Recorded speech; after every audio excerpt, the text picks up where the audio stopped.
Hello, everybody. Ooh.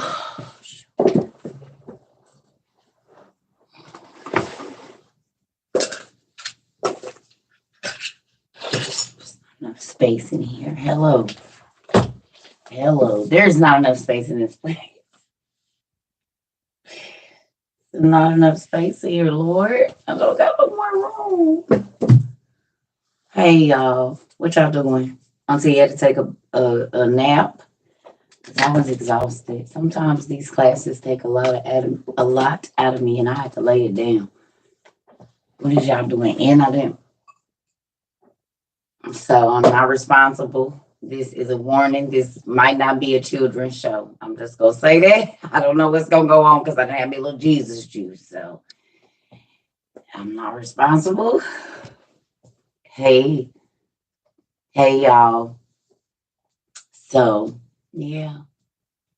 I really want to talk about this whole grocery store thing. It's on me. And then I want to finish the lives of the prophets. I think it's going to be important. Hey, y'all. I want to tell y'all something too. It makes me super excited that you all allow your family members to listen, even as crazy as this family member is. Y'all bold, because I don't know if I could let my grandma and my auntie and my mama listen to me. I don't know if I could, but y'all bold, y'all do it. And I just want to thank y'all for that, because I was watching one of the videos. Thank you. And to my newbies, let me tell y'all this. I don't know if the newbies know, but we have YouTube. So all of our videos from all of our lives from May 3rd until now pretty much are on YouTube, Circa Trova 22 on YouTube. So make sure you go over there just in case. Matter of fact, I want to tell everybody, if you're not subscribed to YouTube, you probably should, seeing as how they're trying to get rid of TikTok. So we can still go live over there until they shut that down. So if you're not a YouTube subscriber, just in case they get over here and get to talking crazy, I suggest you go subscribe to the YouTube channel. I'm just saying, it's the same, Circa Trova 22. Anything that has to deal with me is Circa Trova 22 or Trova Circa 22. Yes. Hey, mama. Yeah. Just finished cleaning. Oh, prepare some gumbo. That sounds good. Well, yes. I got to see some of y'all blankets and hoodies, and I just want to tell y'all that I absolutely love that y'all are so creative. Y'all are so creative in how y'all be setting stuff up. It makes me excited.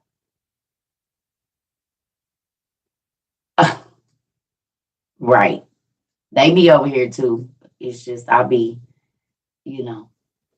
So, can I ask y'all a question? A Panera Bread, Charged Lemonade got me racing. Lord, did y'all go watch the video about the lady in California and if she didn't get a QR code, she couldn't go in a grocery store?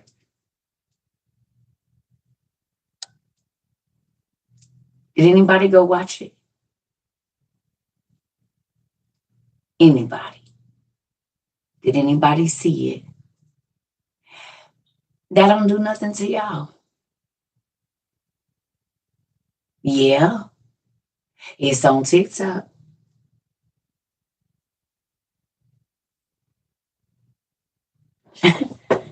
She was like,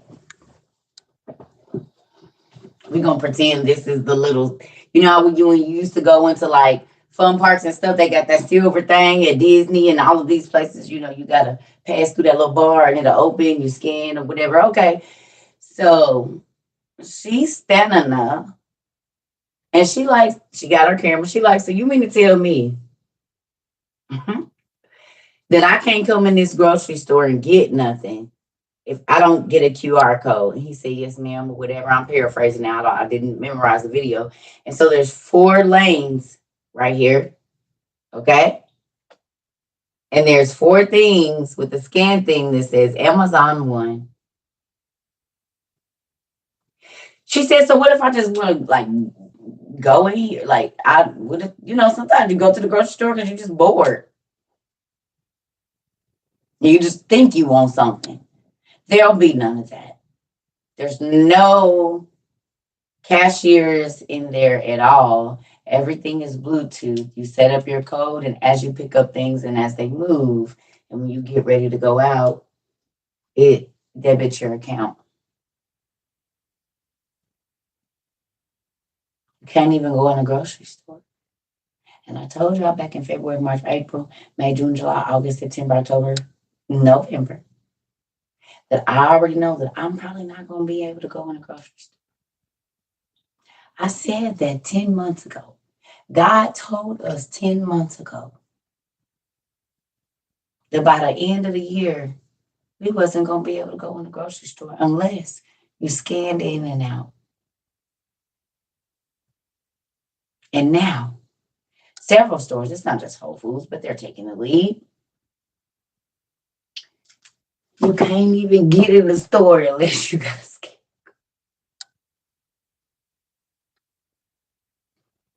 There'll be no running in and out of stores with food. Who went and watched the old 1960s, 70s movies I told y'all to watch? Thief in the Night. Who went and watched Thief in the Night, family? And Distant Thunder and that whole series that I asked y'all to go watch. Who went and watched that? You don't see any resemblance right now?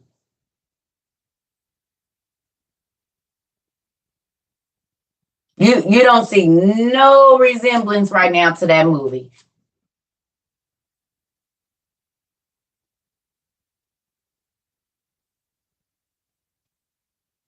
Do y'all remember the scene where he was in the store trying to get groceries?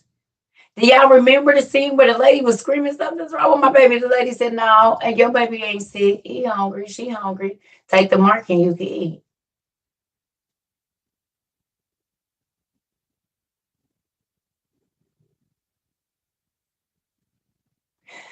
You couldn't even get in the store unless you had the mark on you. It was 3 dots, 9, 3 rows of 3, 9.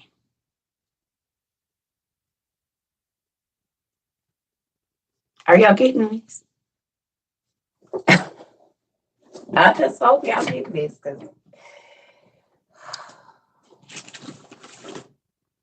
they've been knowing what the QR did. They didn't just come up with that. It's been here since at least 1981. And I'm sure if this book was printed in 1981, that they had to have seen it somewhere else before that. And now this is even on our TikTok. If you want to scan somebody's TikTok, these 3 things is on there.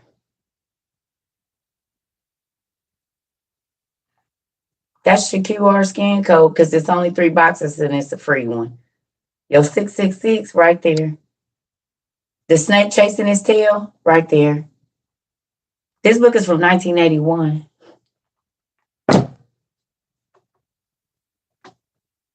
I saw that. J-Woo, I saw that. That's on the back of your chips. It's your QR code to get on the plane. It is.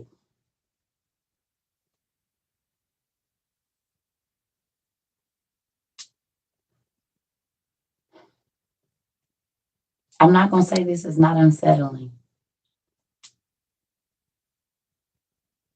You said it, Deja. We said it at the same time. This is a thief in the night. Mm-hmm.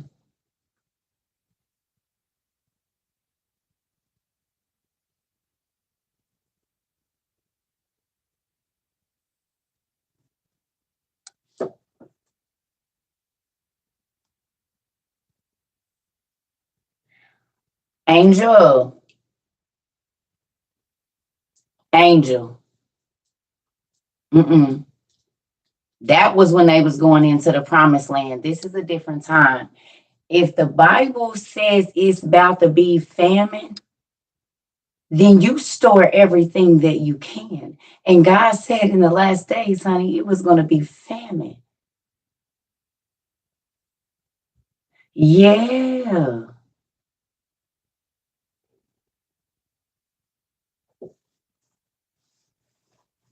That's crazy.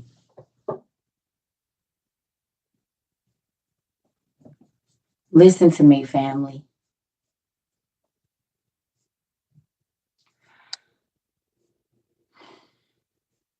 I know when y'all probably first came here, y'all probably thought this lady is eccentric. Yes, the pastor told my mom when he saw water in my garage, why does she have it? Don't be looking in my garage.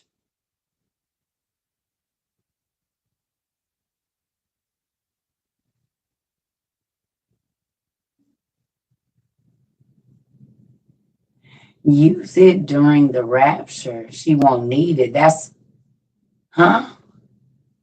Hold on. They're already putting out the digital dollar. Nigeria already put a limit on cash withdrawals. I told who remembers your TT niece, cousin, sister, family member, sister-in-law, whatever, saying, I don't care about this money. I ain't about to be able to spend it anyway. So I'm about to give it away. Who thought I was crazy when I said that? Who thought I've been crazy every month that I've been saying that to y'all? But it's been 10 months. I said, yeah, I could have bought me a car. I could have did a whole bunch of stuff. But ain't none of that stuff about to be worth it.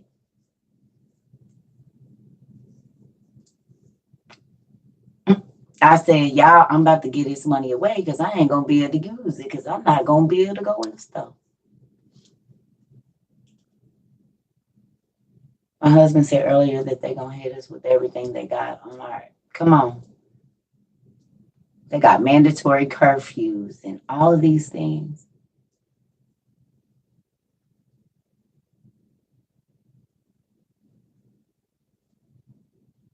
So let me ask you a question. Do y'all remember we read the scripture?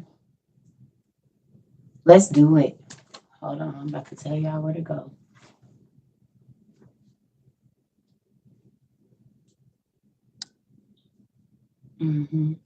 Someone sent me a video today, and they're putting out natural disaster preparedness videos and saying we should prepare for natural disaster. In February, March, and April, June, July, when the Scriptural community was putting that out, people were saying that I'm fear mongering. Okay? They kept saying, you need to stop this. Somebody just came on my law the other day and said, why are you telling all these broke people to buy all this stuff that they not going to need? I said, well, we'll see you running out in the streets. I said, get everything before the summer is out. Maddie, and the president of the United States, about several million, trillion, whatever dollars worth of potassium iodide. Your auntie said, listen, in February, March, April, May, June, July, I'm saying, hey, get this potassium iodide, get a gas mask because you don't want to wait until everybody else is going to buy it. And then it's going to be on back order and you can't get it. I said, please get your dehydrated food before the masses think about it. And so February, March, April, May, y'all was buying it. And then the meat started going bad. And then the vegetables started going bad. And then that food started popping up in Walmarts and Costco's and everything else. Life water straws were in. Matter of fact, Amazon had their Prime Day that normally happens this month in July or June in a half year time. And we have people that work for Amazon that said that don't happen. Prime Day is always in December.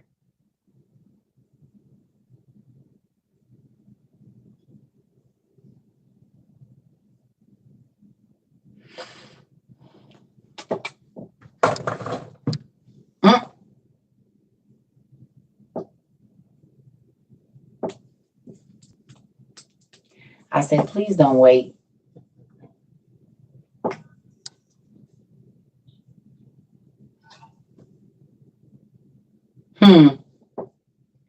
Wow, Tanya.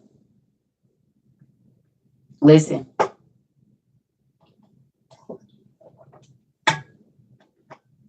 It was not a coincidence that God told me to tell y'all to get these. I just want to show y'all when you have your ears to hear what you can know before everybody else knows. And it's simple things, But they're major things, and they can be the difference between you being okay and you not being okay. Simple things.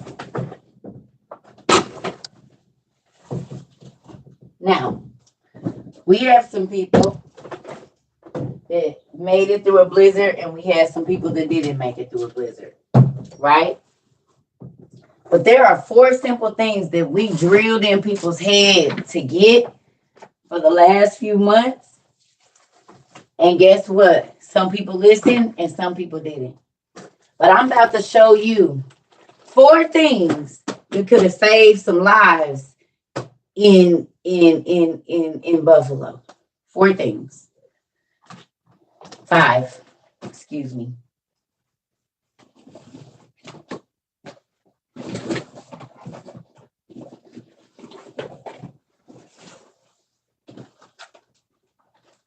Don't fall. Okay? The shovel set. If this would have been in the car of a lot of people, right? This shovel set that I showed y'all, that I've been showing y'all since like early spring or early summer. I can't really remember. No, it was like early spring, I think.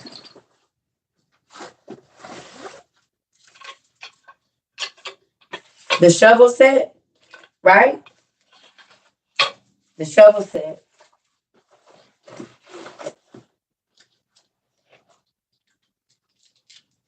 That has a flint on it and a compass, right? But you also, if you would have had to, could have broke a window and got into a place that was warm. It's hatchets in here, right? Real hatchets, sharp hatchets, right? And it's a hammer on the back. Okay? So if you had to break down something, if you had to chop some wood real quick to burn, so you and the family could have sat wherever on the whatever, you could have did that. Right? It was a fire starter on there.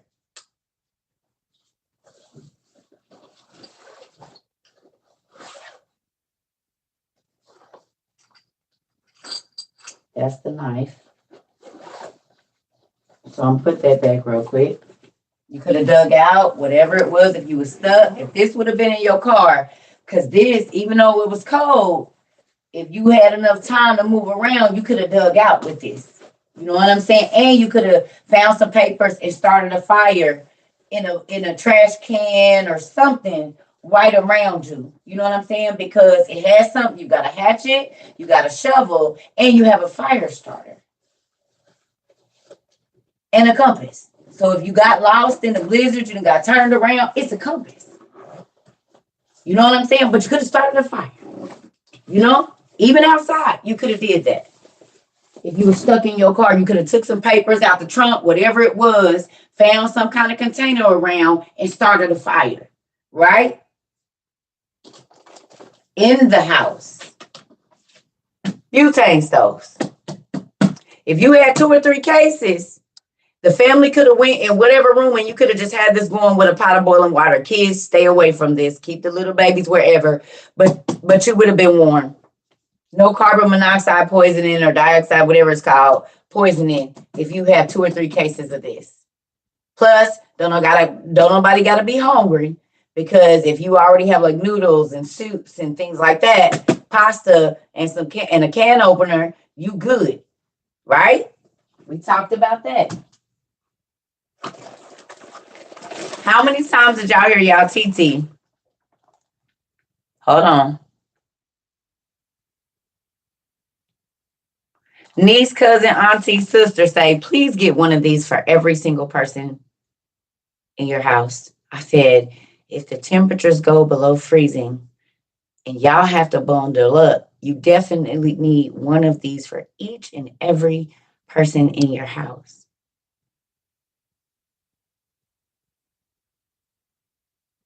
Each and every last one of them. Lava rocks. I stress that. Please, It don't matter what people was going on the beaches and the lakes and all kinds of stuff. I said, I don't care if you, however you get them, you need some lava rocks so you can heat up. And then y'all saw people taking terracotta pots and heating up their lava rocks and having a terracotta pot on the top of it and making radiation heat to heat a whole room and had it warm. Now, I saw a lot of people getting the big pots, but if you have several rooms, it would be smart to get the smaller ones to make smaller heaters to go in the rooms. So maybe you put 2 or 3 people or 2 people in one room and you have a smaller one so that it's not such a drastic temperature change. So you get the big one for the living room or the kitchen, but then if you get the smaller ones, you can take 2 or 3 of those rocks or a small can and still make that in there too. So everybody don't gotta be irritated in the same room. Well, you have emergency light bulbs, right?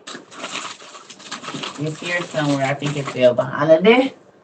Y'all know what they look like. I gotta hang it back up, so I don't gotta look for it. But we got emergency light bulbs. It's in here somewhere. I think it might be in my bag. Oh no, it's right here. Right? So if you have a heat source, and no, it's not light like our normal light, but for all the people that were without power, I'm sure those little babies wouldn't have minded having this instead of at night being in the complete dark. Keep one of these in your car.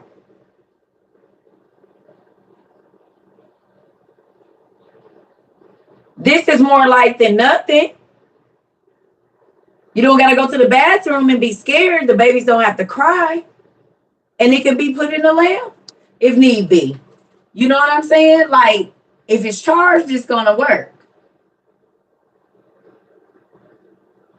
But y'all not in the complete.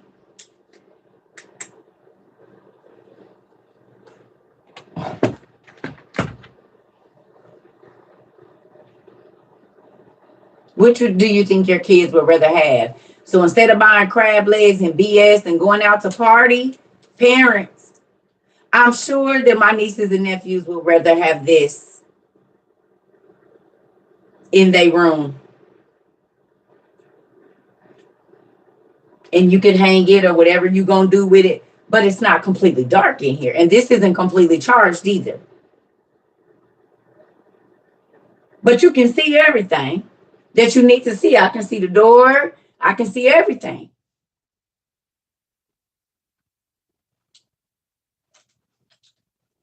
Instead of this.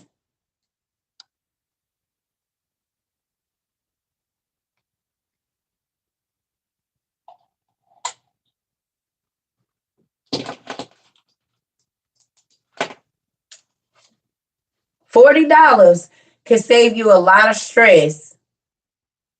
$35, $25 can save you a lot of stress and your kids being stressed and scared when you're trying to figure out what to do. Because if you have these and you can put them in a room with coloring books and games, because some people are not going to be able to leave the house. We talked about that.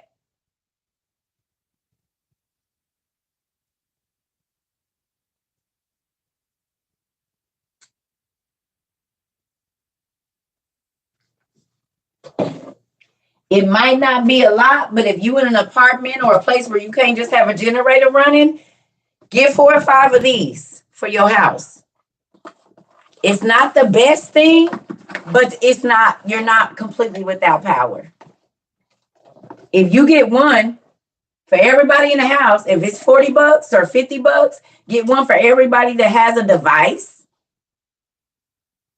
It comes with the small, keep this in your window. Okay, or wherever you have a space. It's a small solar panel. It's not a lot, but you cannot be in the dark because guess what? It comes with its own lights. And no, it's not the top of the line, blase skip, but do you really care about that when you ain't got what you need? It has batteries, so you can get your batteries. But also, you got some cords, so if you need to plug some stuff up, it's got a radio on it, right? different plugs. And then it has a flashlight as well. So if the power is out and you ain't got no TV, cell phones ain't working, you can still have AM, FM radio. If you don't have money to go buy solar panels to put over your whole house and $6,000 to buy a generator, then this, instead of buying everybody $50 dinner, would be a better deal so that you can get your phone, you can do whatever you need to do, you know what I'm saying? You can know what's going on if there's no TV or no cell phones or whatever. Hold on. Get one of these for everybody in your house, and everybody can charge their phone. Everybody can have a light, because there's a whole flashlight on here now. I need to get myself together and do it, but it's radio. So it takes SD cards for music, and so it has an MP3 player. So get you an SD card, download you some music to it. So if it ain't nothing, you ain't going nuts. Because you can put that in here too. I'm getting ready to show y'all the box. Hold on. All of this is on my Survival and Survival 2.0 on YouTube too. I go through like a lot of the stuff that we've been buying and having. Because we've been on this since, if you knew, we've been on this since, well, I've been doing this way before that, because I prepped way before. But we've been adding and different things, doing our survival classes. So you need to have this stuff for your family, y'all. These things can save your life. Because that shovel has so many different attachments. And this comes with the 3 lights. It has all the different little chargers to it. You know what I mean? Right here. And then it's battery operated as well. So if you have one of these, it should be on the survival list. But if not, y'all, I told y'all it's 2 videos on YouTube. Survival and Survival 2.0. And it has all of this stuff. We go through all the stuff that I think you need. I'm just saying, after this blizzard, and for the people that have been here with me for a while, now y'all understand what I kept telling y'all. Y'all got to keep telling me the main things you need to have is this, and this. Because you don't want to be caught in no storm without no food, because they're going to shut the stores down. And that's exactly what happened. You couldn't get into the stores. There was no food. So whoever had those buckets and the, dehydrated eggs, they can still make food. They can still make oatmeal. Or if they have this propane stove, you can still heat your food. You can still cook. Now, at that time, you're not trying to cook grand meals. We cooking chili or spaghetti or something that's going to fill everybody up, and toast a little bread on there or whatever you got to do, right? And then I told y'all about this.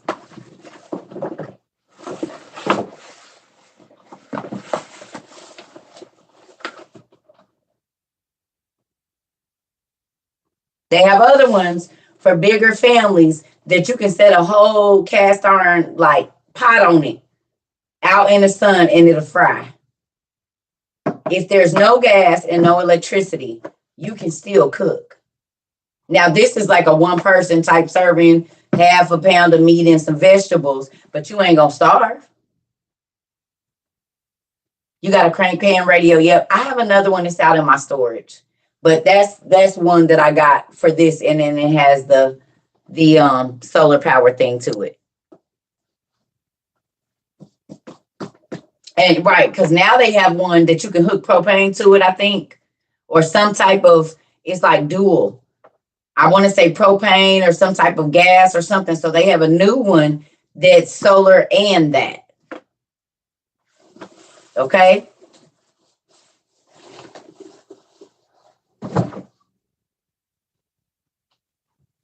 Oh, never mind. It say built-in battery. Oh, okay. Yeah. I didn't even know it said built-in battery. Yeah, that's all you say. I need to get mine out and charge it while I'm talking. But those 5 things, especially in the winter. Now we got some other stuff, you know what I'm saying? But those 4 things, if the power go out and lights is out and all of that stuff, these are simple things that can make your life a lot easier while you're trying to figure out what to do. So your kids or whoever don't have to be, you know what I'm saying? Because you got to think, there was a lot of babies that was on ventilators, people that was on ventilators. Okay, I mean, that ain't a lot of electricity, but it might be enough to keep that ventilator on, or whatever systems you need going, the asthma machine or something. You can plug it into that.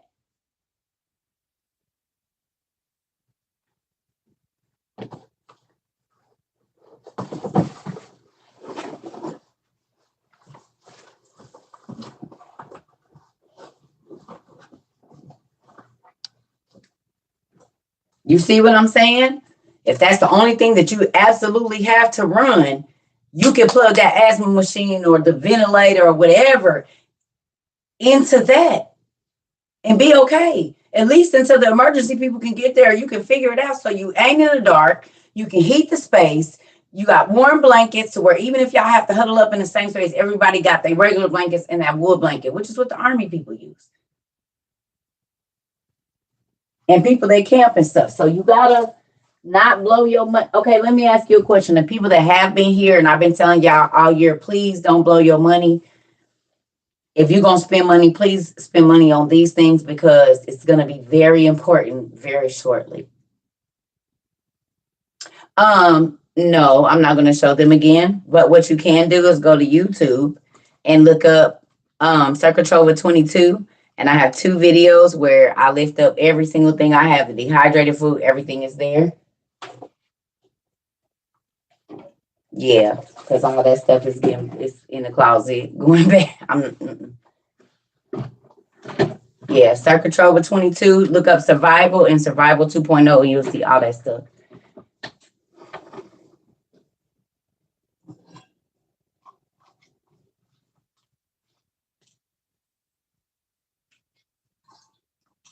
I just want to know who happy that you stayed around, and no matter what your budget was, you got what you could.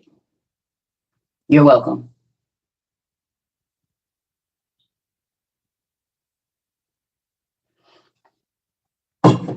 If they're not on my Amazon list, y'all, I have 2 videos on Circuit with 22 on YouTube called Survival and Survival 2.0. I go through pretty much most of the things that I feel like you should have as a parent with children and whatnot, or a spouse or whatever, even a single person.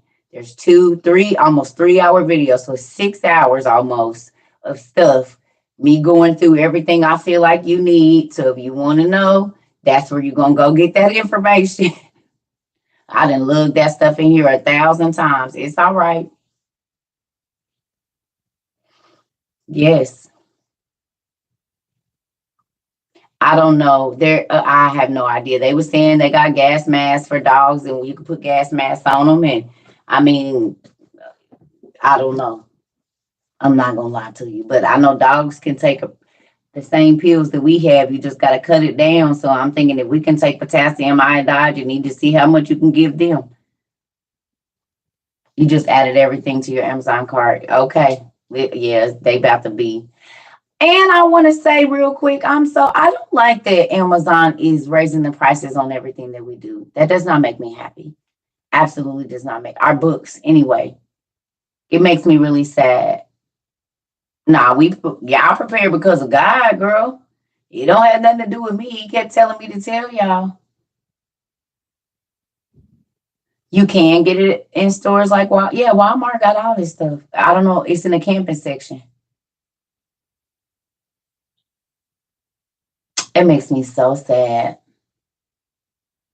Yeah, it makes me sad. But y'all got to think, I told y'all at 19, I used to cook. 18, 19, I used to cook food, a lot of food. And I only had my son and at first I had my son, then I had my son and my oldest daughter.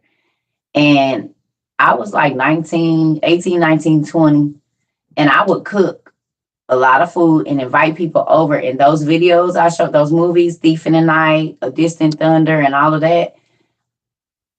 And I was showing those. And then when the Left Behind came out, I would show those. And then so I would have movie nights. And then now of course I was still a 66er, but I was doing my part to show people, hey, at some point in time in life, this is gonna happen.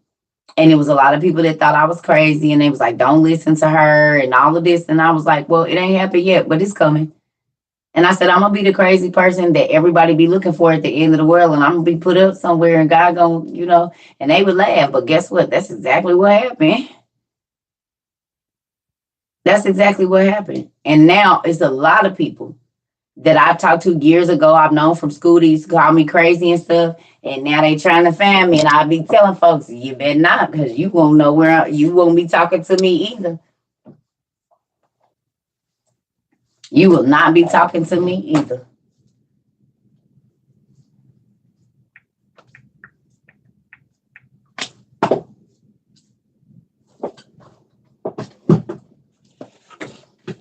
Because I don't got to talk to you. I do not. When I was talking to you, you wasn't listening. I don't got to talk to you. I used to cry about that, but God told once I saw that scripture about kick the dust off of your feet after you done told them, baby, that lifted so much off of me.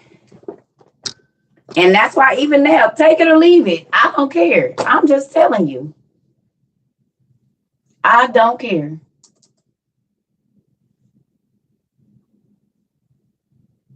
Yeah, I know that you can. We know that. I told everybody I have 4 dehydrators. I have a 10 tray that could do 10 pounds of anything, vegetables, meat, whatever, at a time. And then I have 3 of the round ones that can do, they have 5. Well, one has 4 trays and the other one has 5. I have 2 KitchenAids. I have my own meat grinders, electric and manual. Oh, I know.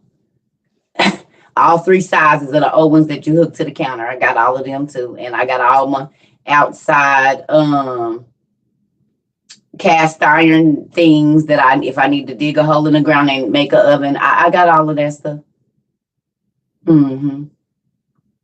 I've been buying it for years though. I didn't just start now, way before COVID was happening. And I've always thought like this. I always knew it was coming. So even when I was a young person, thank you so much. Um,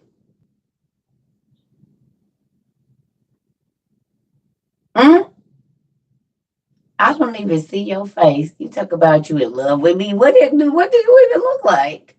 You could be a crazy stalker. I'm just playing, family. I ain't trying to be rude. Uh, oh no, what you look like? Mm-hmm. Yeah.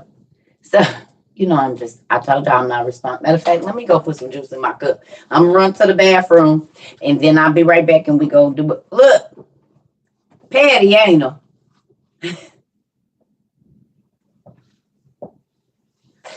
I'm telling you, I feel like a kid. I do not want to take these off. Still got them all. Sure do. Thank you, fuck. I promise. I said, Lord, I love y'all. And they so comfortable.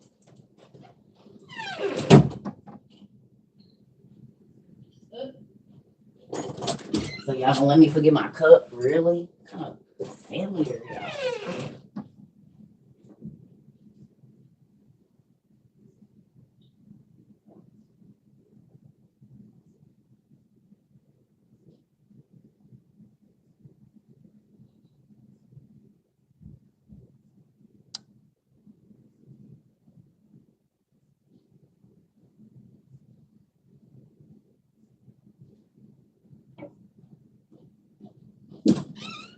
All right. Hold on. I'll be right back.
Sorry, y'all. Okay.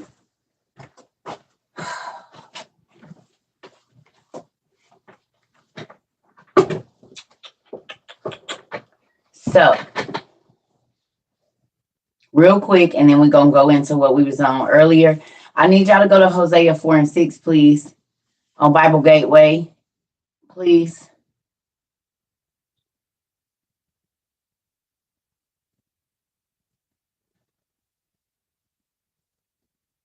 Excuse me.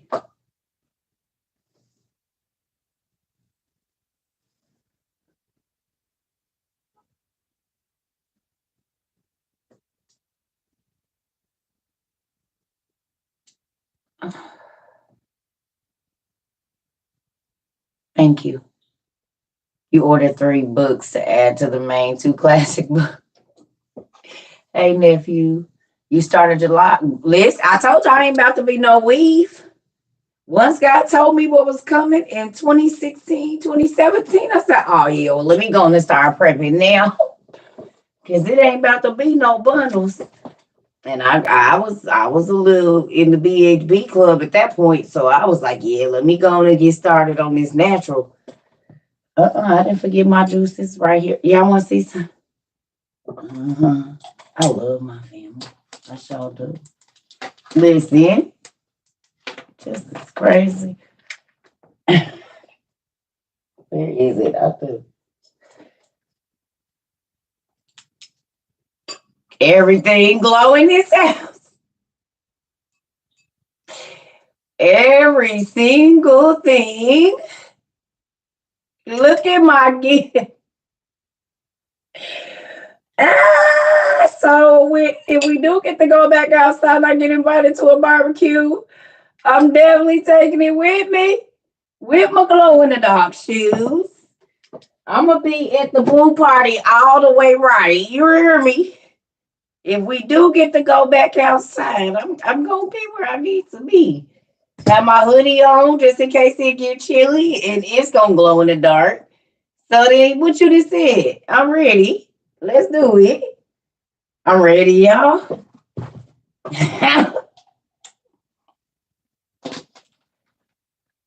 Definitely pray for everybody. I tell y'all that every day. I pray for everybody. Yes. Yes, I'm a glow in the dark world one way or another. You hear me? I'm gonna be a light. Come on.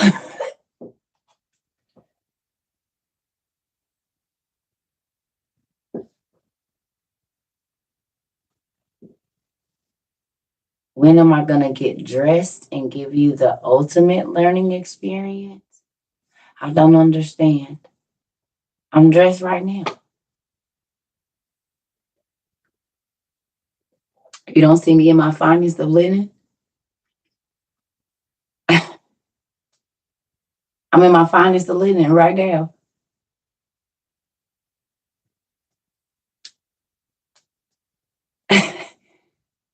See, that's the issue. That's the issue. Y'all so used to look folks looking like they preachers and act and dressing the part, but they don't be the real thing. This the real thing. See, when you the real thing, you don't gotta dress it up. You don't need all the bells and whistles when you the real thing, honey. You can come dressed however, and they gonna hear you. You know what I'm saying? In the PJs and a crop top that I cut myself with nappy edges, little bitty lashes, and a crusty face. This is the ultimate learning experience. I guarantee you this 9 times out of 10, you're not going to go to no church nowhere on the planet just about to hear what you go hear over here. Oh, the costumes? Oh, I don't know. This is always the ultimate learning experience, though. I don't feel like doing all of that. It's been 10 months. I'm tired. I'll get to it. This is the ultimate learning experience, though. Yeah, I get it.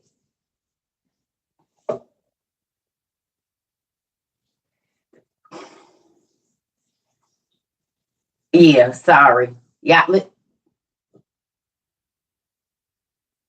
just remember. Remember what's in the building today. Remember.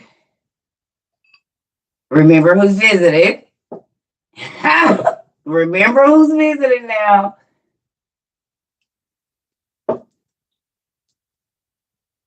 New creatures are ready for the truth. Come on now. Remember who's in the building today. I'm just gonna say it. I said it before I got over here.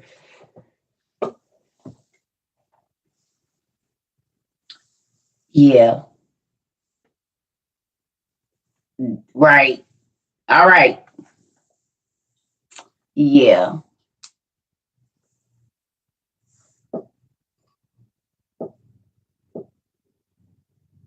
This is who's in the building. The Jesus juice. Did I receive a quill pen set today? No, I didn't even check my email or nothing, y'all. I chilled out. It's the end of the year, and I have been working very hard for the last 10 months. So I've been trying to just relax because we're going into a different time. And so, Stella was your friend today, right? It's the last days of the year, honey. And I didn't work 70-hour weeks, sometimes long. Really, I work more than that because I go live about 70 hours a week, but I'm still answering emails and stuff. So I easily work 100 and some hours a week, probably, I don't know, at least 100, at least 100. So,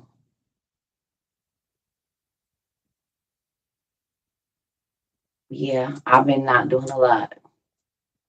I've been getting in my bed and letting the TV watch me. I've been coloring, which I'm going to do here shortly after we get off of here.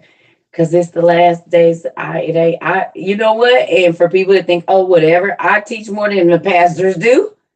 And I'm not comparing myself. They teach about 5 hours a week, maybe 6. I do 70. So it'd be a lot. I'll be exhausted when I get off of here. You know what I'm saying? And it's every day, 2 times a day, sometimes 3 times a day, 5 hour classes, 6 hour classes, then another 3 hour class. That's a long time to be talking, lifting up books and answering questions. I'm probably not even going to be on here tomorrow. That's my goal, not to be on here at all. I was going to tell y'all that at the end of class. Yeah. My last day of the year, I like to reflect. I don't really want to be bothered with people, not saying it like that, but I try to give him the last day of my year. And I do a lot of reflecting. I do a lot of journaling. I do a lot of listening to music.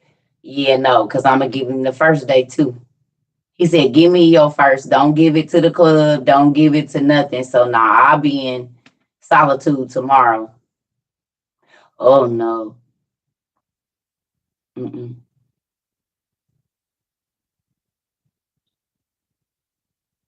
Last day of the year, first day of the year, I'm going to be in Solitude. Because I need him to talk to me about what's coming. No, no, no. Not a spa day. Not a spa day. I'm going to be in my word and I'm going to be talking to God and I'm going to be asking him about like a consecration almost.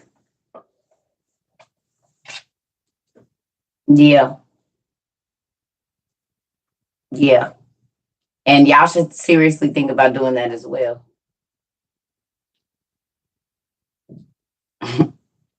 Because you don't know what's getting ready to come.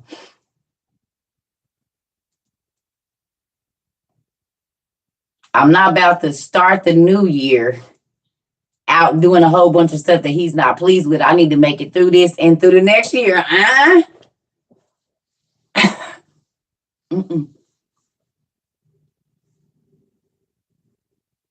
Yeah. Ask God to forgive you for the sins you didn't know you did. And you did know you did. Your last day and first day of the year should be very important days. Forget your birthday. God allows you to make it into a new year, there's a lot of people that ain't gonna do that. I mean, I can go tomorrow. We don't know. So with that, you need to be trying to thank him for that last 364 and be jogging your mind about all the things that he did do for you. He came through for you, whatever times, for your kids, for your friend, for your husband, how he changed your life. This is journaling days. And if you do it right, it could take you 2 days to get through. If you go back to January and think about the things that you went through and where you was at and what you didn't have and what he provided, whatever you went through, it could take you to, if you get in your music and really start thinking about all of the things, the people you lost this year, what should have been you, all of those things. Oh, baby, it'll take up easy 2 days. It'll easily take up 2 days. How about you take time to sit and thank him for everything that you can remember? And then instead of tearing your body down on the last day of your coming into the new year sick, or then did something you didn't want to do that you can't even remember, how about you be more intentional in your actions?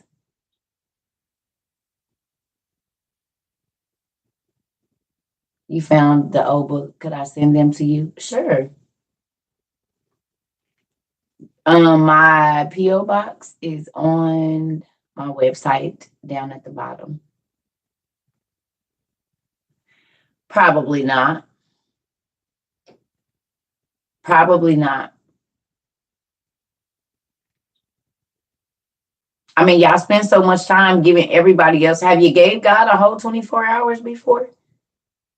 Other than your husband and your kids and emergency phone calls, like if you don't gotta be at work, have you given him 24 whole hours to just talk to him and you? But you want all this stuff from him, huh? You give him the least amount of time, but you want the most out of him.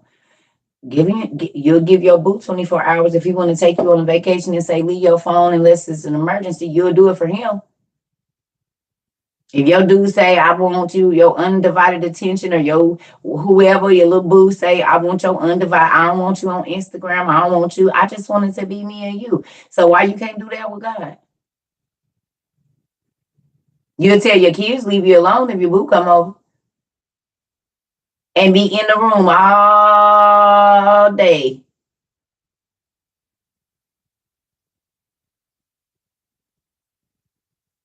Give God that time and see how he multiplies it.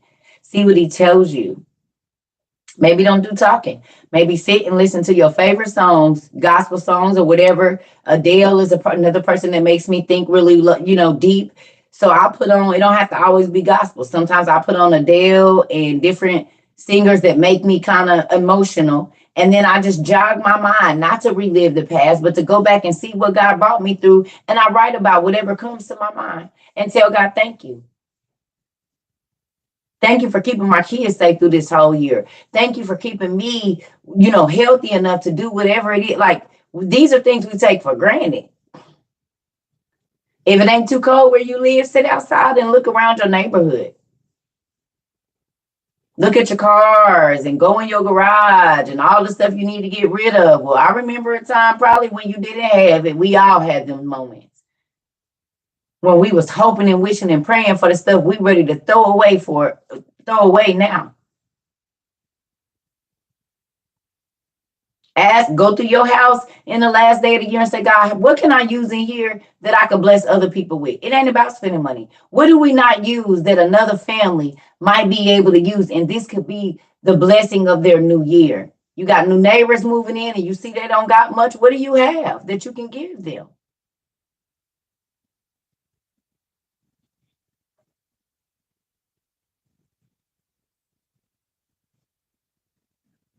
Strengthen your mind for the things that are coming, because the world has never seen the things that are coming. You have got to get ready. Y'all see all the craziness, so you can't just keep on going on like you always. If your mind ain't strong, the stuff that's coming here in a minute, that's what the Bible said. People's hearts is gonna be given out with fear. Folks is gonna be dropping dead because they have no clue of what's going on. And I don't know why I want some chips. I want some chips. I want some chips. Out of nowhere. That's what I want. I want some chips.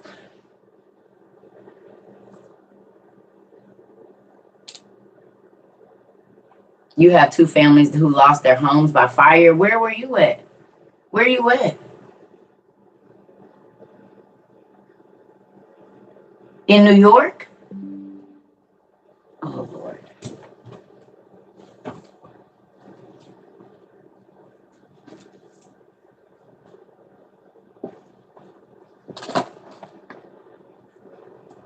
What kind of what?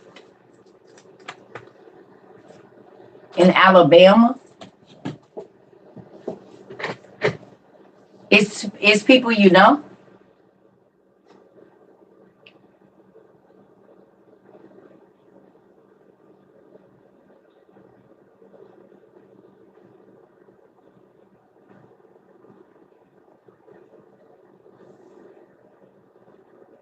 Hmm. I don't got no amendments now. Sarah, crazy self. All right, so let's look at this right quick. Let's just go to 4.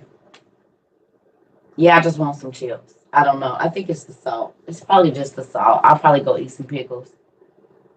Wow.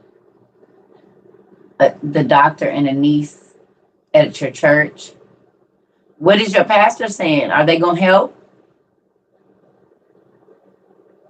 That's crazy. Did they have insurance? Because if they got insurance, they good. They should put them in a hotel, even though I don't pay for all of their stuff. But did they have insurance on their houses? Chips and a pickle. Girl, yes. That sounds so good right now.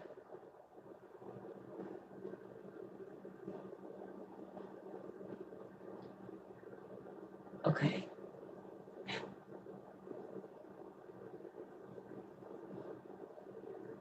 Okay. Okay. So let's go right here, y'all. Are y'all at Hosea 4? Yes, no, maybe so. Are we at Hosea 4? Preferably the easy read version, but whatever version you feel comfortable with. Y'all know we do ERV because it talk like we talk. Yeah, hold on. I gotta go get something. Just wait a minute. And I don't want to get nothing that's gonna make me want to eat no more. So hold on. Let me go get a snack or something. Oh, I got some wheat things in here. Hold on.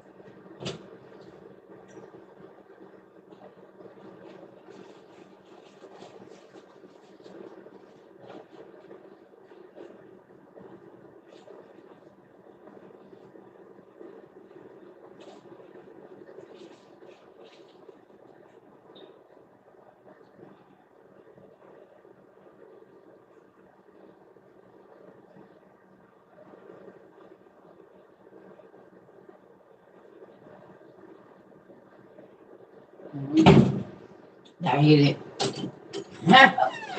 Sorry, family. I had to go get this something real quick because I woke up. I didn't eat nothing when I ate before I went to sleep. I just needed that one little piece of something. You know, you don't want a lot. Oh no, Naisha. I am so sorry to hear that, pumpkin. Y'all pray for our cousin, a niece. Her mom passed away today. Jesus. We just talked about that.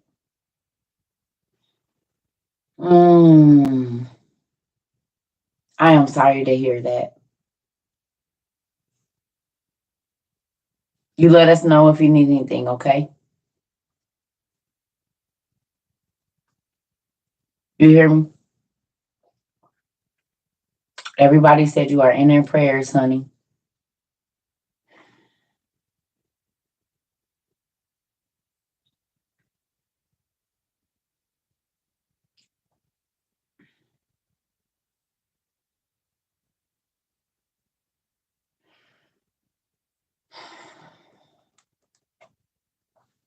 That's crazy. I'm so sorry to hear that. I'll be right back. I gotta go get my. Wow.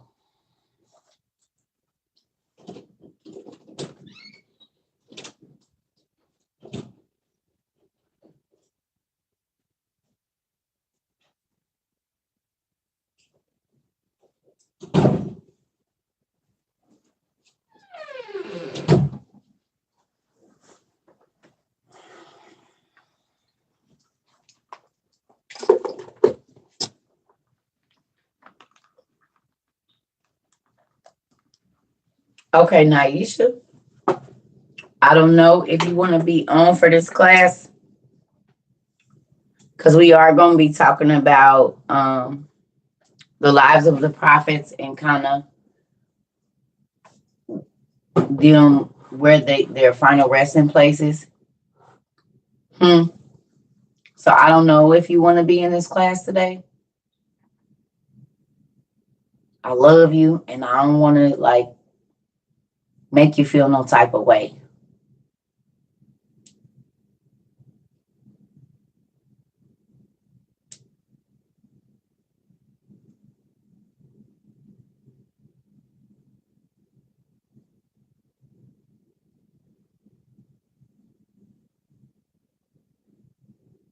Do you want to stay?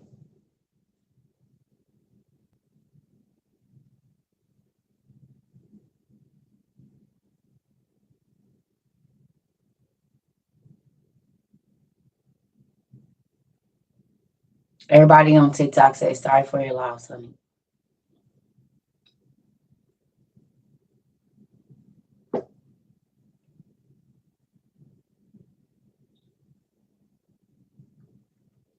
Ooh, but okay. So we in Hosea 40, y'all. Okay.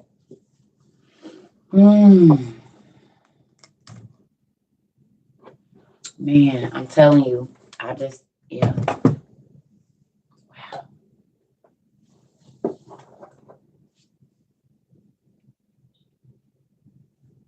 So y'all, we in Hosea 4. Man. Okay. You just got your books. Okay, well, right now we in Hosea 4, and then we're gonna go to our books. Book 2, page 387 later. But right now we about to just read this Hosea real quick, okay? Come on, y'all.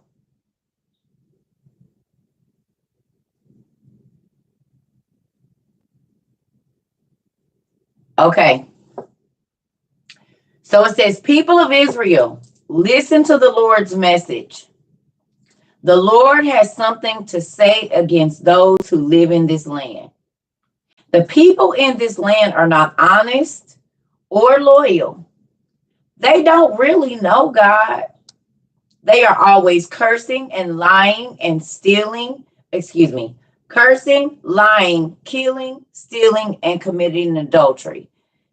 And again, that cursing is not foul language. That cursing is like putting a curse on somebody, like you're gonna die or whatever, that type thing, that type of cursing. Foul language is a different thing, but there it is. Cursing, lying, killing, stealing, and committing adultery. They murder one person after another. So the country is like someone crying for the dead, and all of its people are weak. Even the animals of the fields, the birds of the sky, and the fish in the sea are dying. Exactly. Spells, Zarvis. Exactly. To curse people. Exactly. A curse. Okay. No one should argue or blame another person. Priest, my argument is with you. Okay? My argument is with you.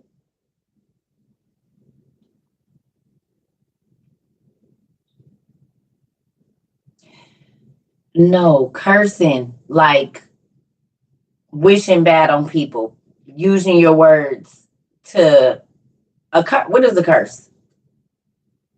Y'all got to think about what time these things were being written. There was witches and warlocks cursing people, cursing them. Like, I hope you die, or right, putting what do witches do? They put right,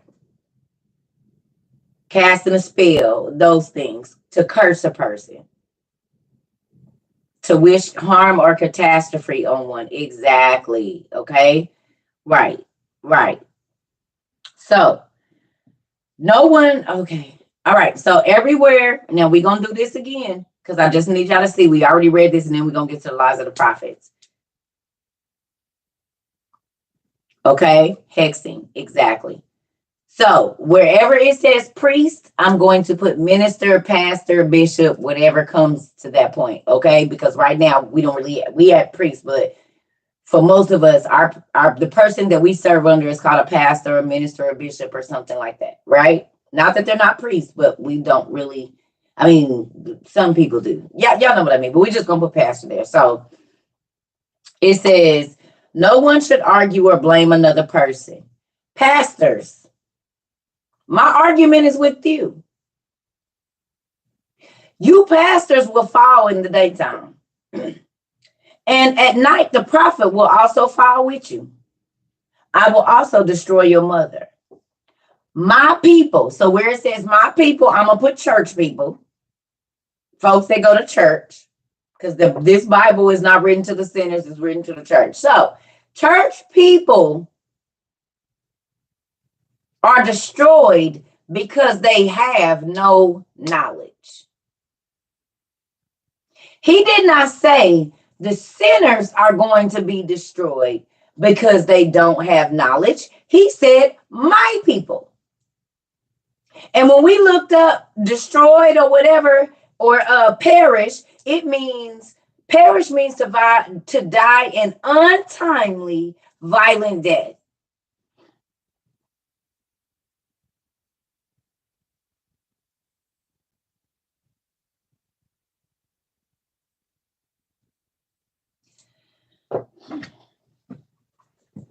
Okay, think about this. Ass, damn, and hell are words that are in the Bible. Ass, damn, or hell. Those are considered swear words. So why would God put swear words in the Bible if that's what he meant by cursing?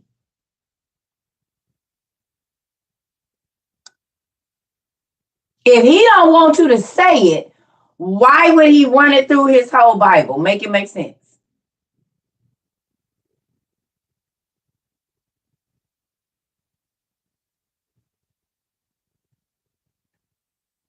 So you mean to tell me it's okay for the pastor to say ass across the pulpit and hell and damn? You got to look deeper than them. They say swearing, but swearing would be those three words, but those three words are in the Bible.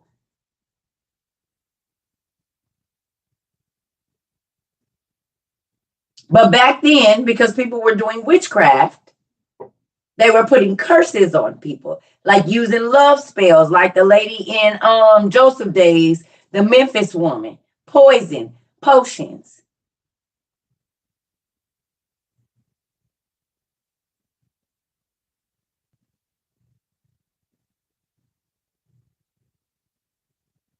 Putting roots on people. That's a curse.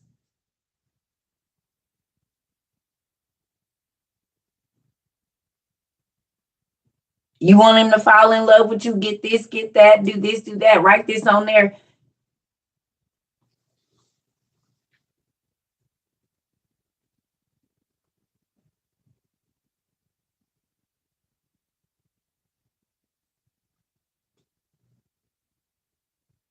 Last year, they doing it every day when they put that pheromone. That pheromone stuff is a love spell.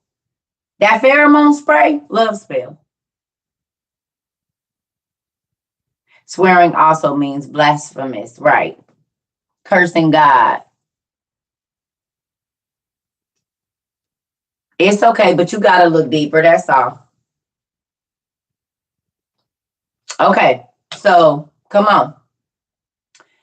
So it says, my people are going to perish in untimely, or my people are going to die in untimely violent death. The church people are going to die in untimely violent death because they have no knowledge. You pastors have refused to learn, is what it says right here.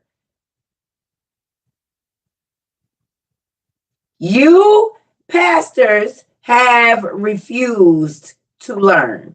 So I will refuse to let you be pastors for me. You have forgotten the law of your God, so I will forget your children. Now, they became proud. They sinned more and more against me, so I will change their honor to shame.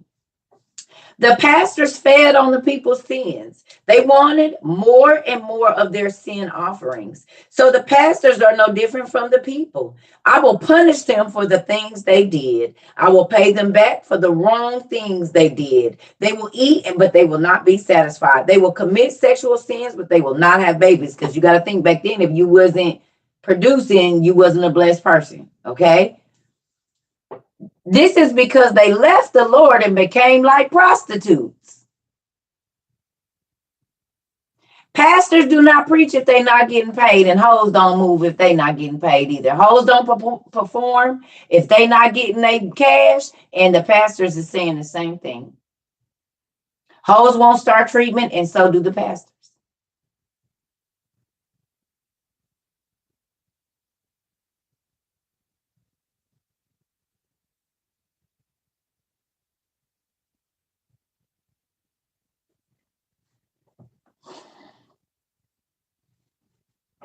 Sexual sins and strong drink and new wine ruin a person's ability to think straight. My people are asking pieces of wood for advice. Buddhas and whatever ancestors you praying to on your little altar, your little figurines. They think those sticks will answer them. They have chased after those false gods like prostitutes and have left their own God. They make sacrifices on the tops of mountains and burn incense on the hills under oaks, poplar trees and elm trees. The shade under those trees looks nice. So your daughters lie under those trees like prostitutes, and your daughters-in-law commit sexual sins. He's talking to the pastors now. I cannot blame your daughters or your daughters-in-laws for doing this because your men go and have sex with the temple prostitutes and offer sacrifices with them. This is how foolish people destroy themselves.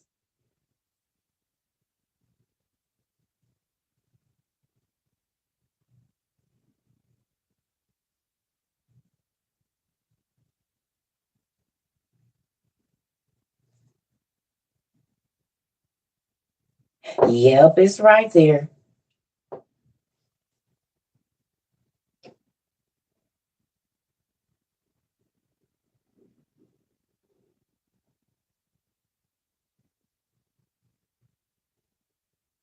This is in the 66. It's right there in Hosea 4. This is Hosea 4. That's why I said, don't have no Bible you can't understand. Get in there and make sure you understand what it's saying. This is why you need to look up the words and look at what it's saying. Did y'all know that it said that? Because prostitutes don't move unless they getting paid. And these pastors don't either. Oh, I'm not preaching there. They're not paying me. I'm not going. The more they pay you, the harder they work. The harder they preach, for the bigger the bag. A hoe gonna do the most if the money right. She gonna outperform everybody if that bag is right. Guess what they doing?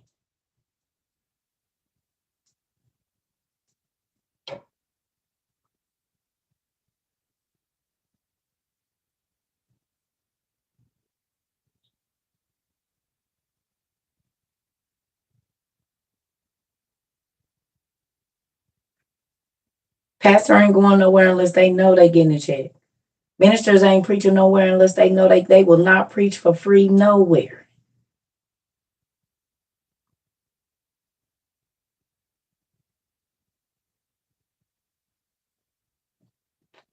I use the easy read version, the ERV. Pastor said it's $200 for tongues and 100 if you want me to shout.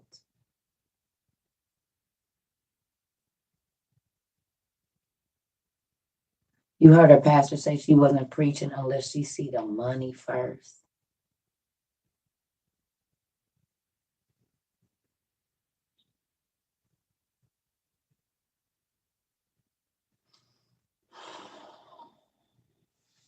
I'm going to just leave that right there and we're going to go on over here to the lives of the prophets. That's crazy.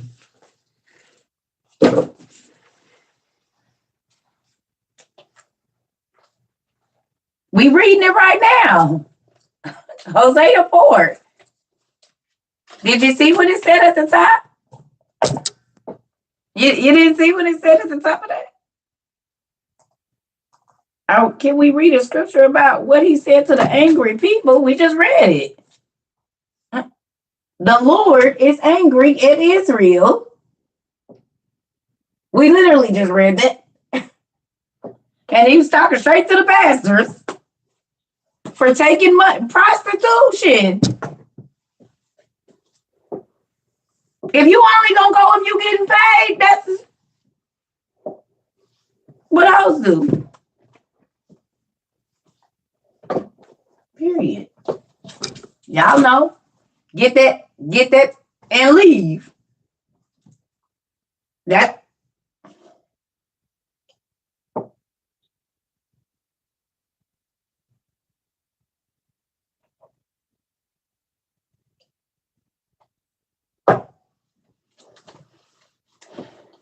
the easy to read version. Yes, you do. Now, definitely go back because they make it super simple. And you can go back in your NLT or your on there, you can read your KJV and your ERV at the same time. And it's a good thing to do. When I first started studying, when I was coming out of the 66, and I started reading that version, I use that version because if I need to minister to children, old people, people that ain't never really read the Bible, never understood it, that's it. Talk like we talk. It's plain. And you can go and read the more intricate versions later. But if you really don't understand the Bible, why you got that Bible you can't understand? Can I ask, how do they keep the light on and the water in the church home? It's the difference from paying the church bills and buying jets and buying your pastor false idol God clothing and cars, and the people at the church can't even pay their rent. The alms, if you look up what alms are, ALMS, that'll tell you exactly what the money is supposed to be used for. You won't have to ask because it's in the Bible.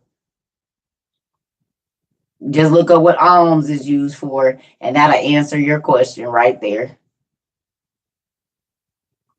A portion of it goes for the church, but the rest of it, that community should be able to come to that church and get whatever they want, and you can't do that. And you can't get nothing for free in that church right now. You got to be a member for them to pay your bills or help you get money, and you got to pay it back like a loan. They don't just give it to you.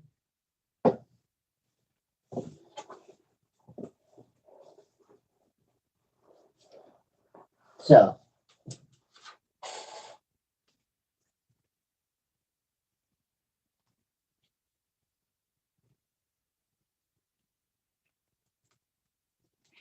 listen, most of these full-time pastors don't even be. My grandmother was a pastor for over 50 years. My daddy, uncle. So you're not talking to a person that don't know church. My grandmother was one of the first women to have a church in the PAW, Apostolic Faith. So you're not talking to a person that don't know how pastors move. I've been walking in circles, the church circles, Apostolic, PAW, UPC, PCAF for a long time, boo. I used to go to the church with my grandmother to take the money.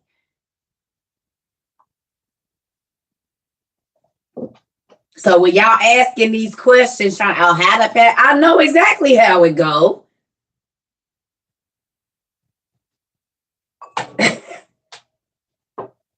Yeah, I seen all of the what went and what didn't and what go and where it need to be and what. Come on, you're not talking to nobody that don't know. I was raised in the truth.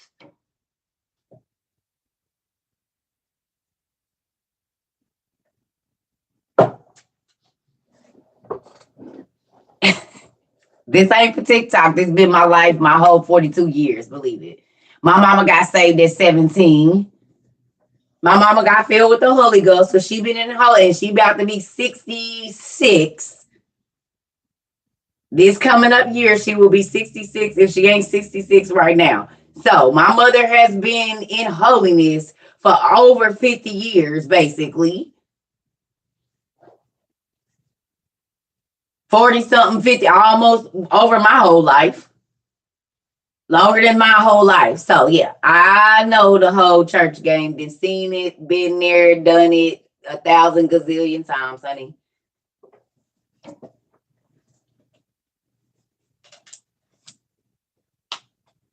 My mama got saved in what? 1975 or 6 or 7, something like that.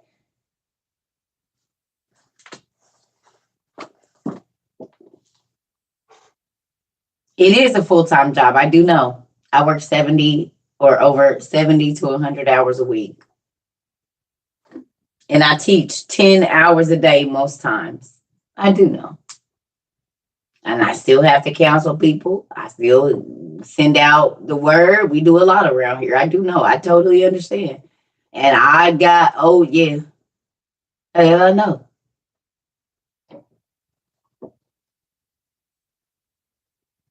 I know. So, page 387, y'all.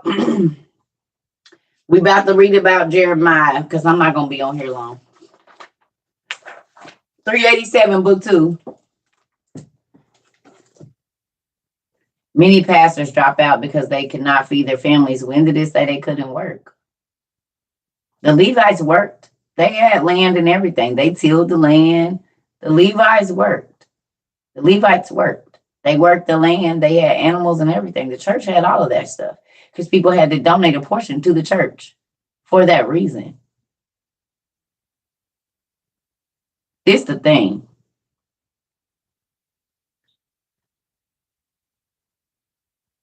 If God called you to do it, He's going to fund it.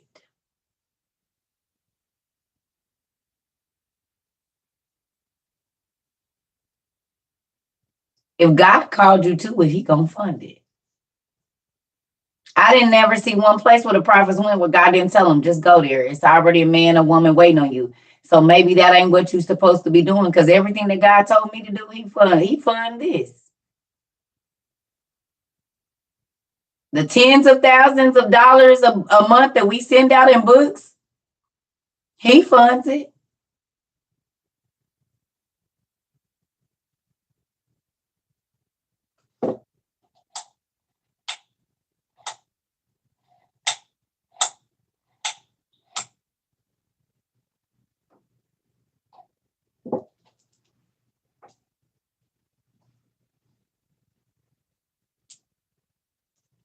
I don't care where. When God told me to get up and leave the house that I'm in, when I got to it, He funded the trip.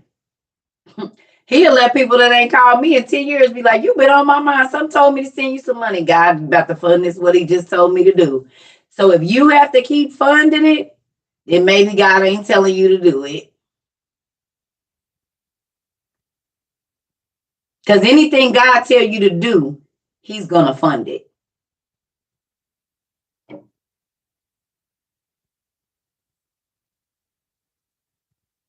To my newbies, the people that been here with me since February will tell you, I do not ask nobody for money. You are not going to hear me say cash at me, nothing. You're not going to say, people have to ask me what my cash app is.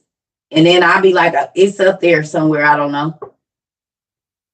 Do you have Venmo? Matter of fact, they had to make me go get all of those avenues. And I said, I'm going to give this money away because I'm going to say what I want to say. So And we have given out 1.6 million gallons of clean water. We have helped people pay their rent, lights, folks that got cars bought, down. It's all kinds of stuff that happened over here.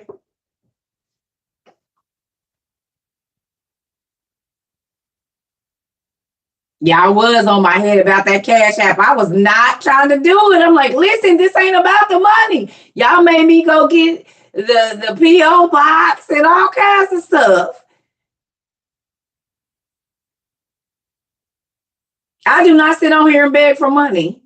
As a matter of fact, people be trying to ask me, and my family had to tell them this is her Cash App because I see it and ignore it.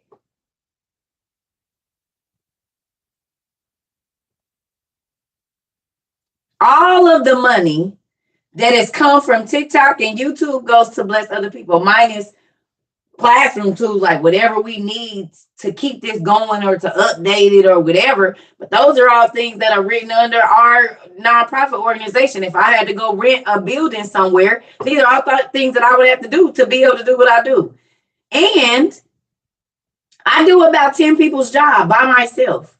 Built the shelf behind me so I didn't have to go to no expensive store. This shelf didn't cost more than $65, $75 a bill. And it's an 8-foot, over 200-pound shelf. These books ain't here for aesthetic. I've been collecting these forever now. Have people send me extras? Yes. But this whole room was already full of books. If you go back and look at my first video, they was all on the floor. Because when I moved into here, the people broke my bookshelves. So I only had my one good one. I do not do that. I did not try to go viral. It was a lady on here that kept asking me to do a video about the Giants. And for like 3 weeks, I was like, who is this lady? And she said, I'm telling you, you're going to go viral if you do it. I said, I don't really care about that. But if you want me to do a video about the Giants, I will. And exactly that happened. Within, I think that when I posted it, it did over 1 million. Like by the time I woke up, it had like 5 million hits or some crazy number like that. But God had already told me, he had been telling me for 2 months, for such a time as this, and I didn't know what that meant. And I had been telling my friends, I do not know why he just keeps saying it over and over, for such a time as this, for such a time as this, for 2 straight months. It might have been longer than that, for such a time as this. I called my godmother. I said, why do he keep saying for such a time as this? What does it mean? And February 23rd, everything made sense.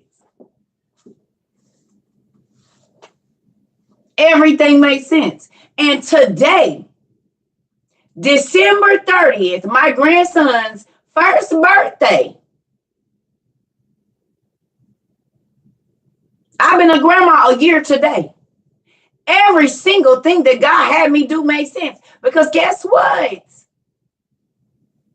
I know for a fact it's over 500,000 people, if not 1 million people, that are prepared in a way that they would not have been come 10 months ago. Because all we got to do is have 250,000 people that at least went and bought water straws, whatever it was, emergency stuff that I was saying, whether it be a couple bags of rice, stocking up on this or that. It's people for such a time as this. The information that I had if it would have been revealed any earlier, it wouldn't have had no significance. But in February,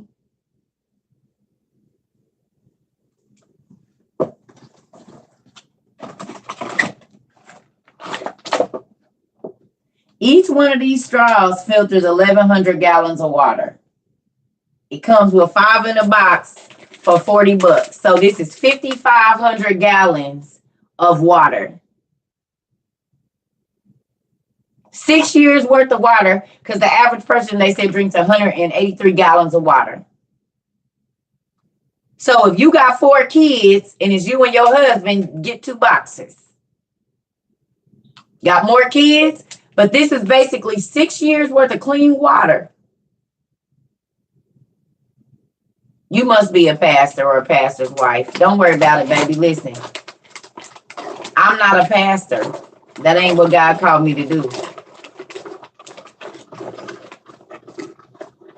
But I know how it works, and I know a lot of people don't like it but God called me to do a certain thing, and I've been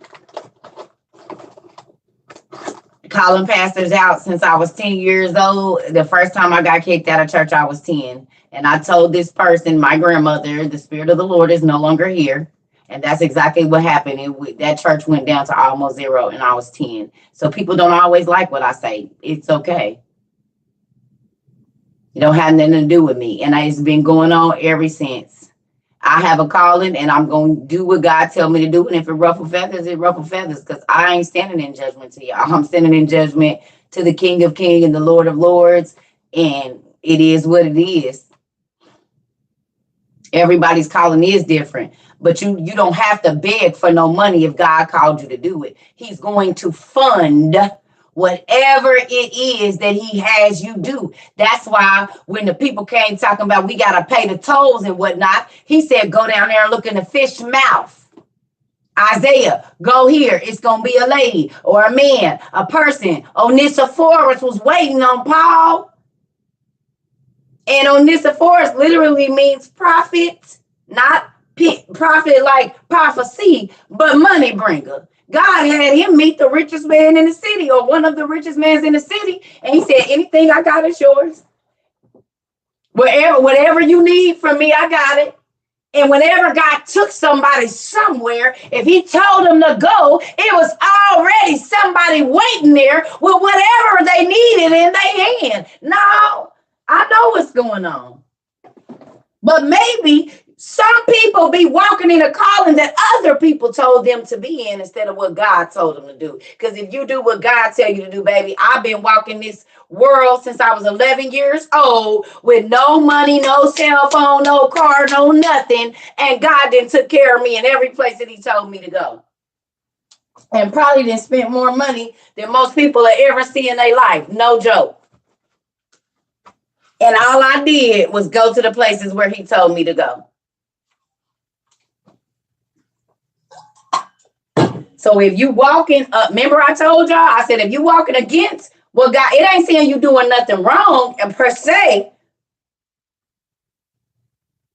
But if God wants you to be a choir director and you behind the pulpit trying to preach, yeah, he's not going to fund that.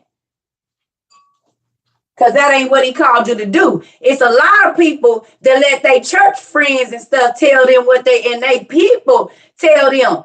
I said, look, if y'all want to help somebody, here go their cash app. If y'all say, okay, we want to send money, I said, okay, you can send it to the book fund, to whatever. But I do not. My cash app 247-65732. Cash at me. You is not gonna hear none of that. And every minister I go to, under every video they do, and they cash app is right there. I said, ooh.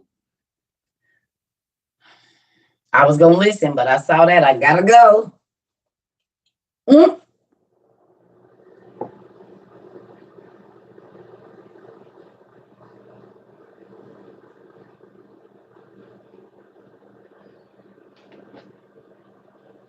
Y'all saw that, right? There go that. I'll be right back. See, there go that BS again. We're not gonna do it today. We is not about to do it today. See, I already know what it needs.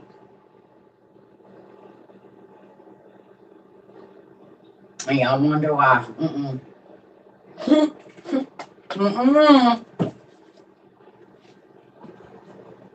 You can sit down. I'll be back. No, for real. That's a joke. Ain't nobody right here. It been nice. See, this why I don't got no dang friends.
Okay, family. Sorry about that. Y'all see I got all my liquids. I don't need no extra visitors unless it's the Lord. If you ain't the Lord or a good angel, I don't need no incorporeal hosts around here.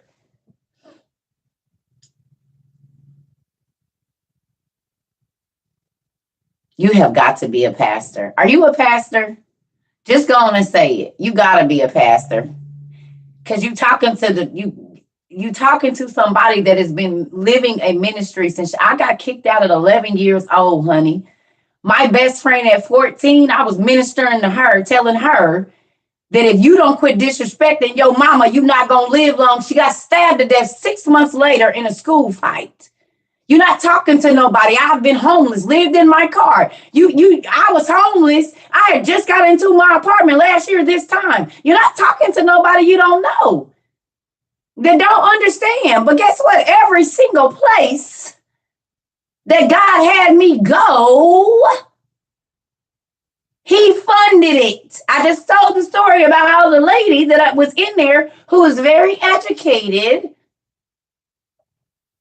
I said, people walk up to me and hand me money. I just told the story about me needing $500 to go help my sister who was having surgery. I got on a plane with no money on my no, I had about $50 going to Miami. And I told my sister before I got there, I said, honey, I need somebody working for me and hand me $500. I need that. And a man named Todd, who owned a gas company, a multi-million-dollar gas company, perfect stranger, walked up to me and handed me $500 worth of crispy, brand new $100 bills, $20 bills, excuse me, and said, there she go right there. Sis, am I lying? There she go right there. Boom, right on schedule. Sis, am I lying? Did I not come back in the room last year with a stack of $500 of 20 crispy $100 bills? You mad? Sis, when we was in Florida, did we not get an Uncle Todd that handed me $500 that we had never met before in our whole entire life? There she go right there. Sis, she right there. There we go, right there. There go my proof. God don't never leave me without a witness. I came back in the room like this. I told you I needed $500.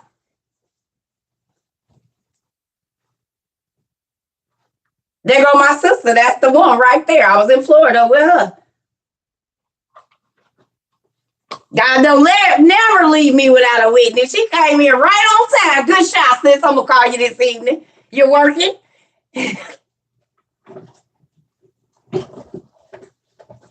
Pop right up off the page. You hear me? There she go, right there. I don't gotta lie.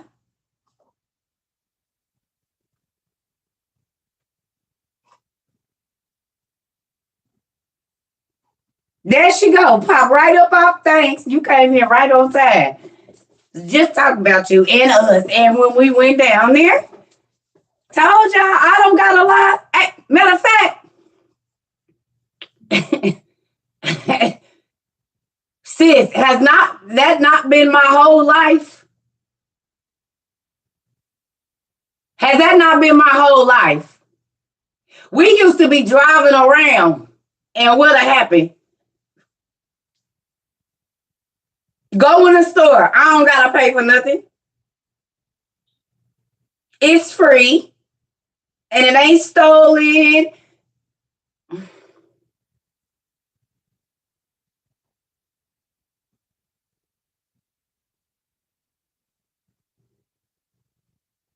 Every single place that God has told me to go, He paid my rent, my lights, my water. Even it didn't matter if I had to be in a hotel, He was going to have somebody pay it. You ain't telling me nothing I don't know, because I go where my God tells me to go. And if I go there, He going to take care of it. I don't got to have nothing. That's why I told y'all, don't ask for finances, ask for favor, because favor is better than finances. I definitely will. Oh my God, I definitely will pray for him. I definitely will. I definitely will. But I'm telling y'all, God let my sister come in right on time. Come on in, come on in, come on in. She will tell you. She will tell you. Wherever I went, God paid for it. He paid it all. He did not just pay for your sin. He paid it all. That's why you can ask him and a check will come in the mail. You can ask him and you'll get a reduction on something. He'll have somebody send some groceries to your house. He owns everything. Y'all put him in a box. I don't.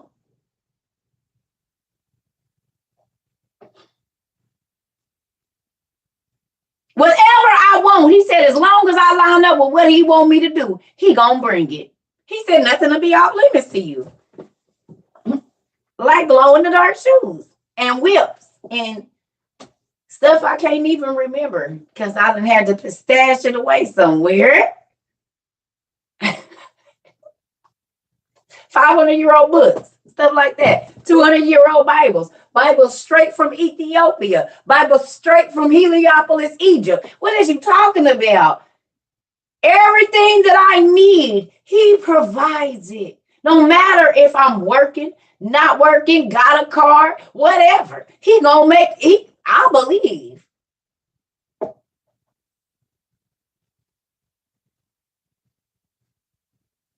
If you getting attacked, honey, that's because, okay, y'all listen.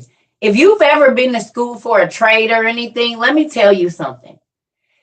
Schools are based off of God's way. When he says, come and learn of me, you're going to have theory.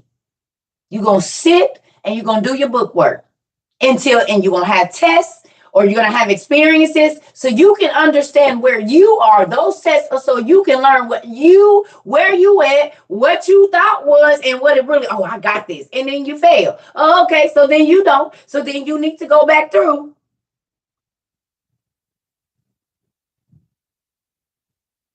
But after that, it's time for you to get on the floor. After you do your book work, it's time for you to go on the floor.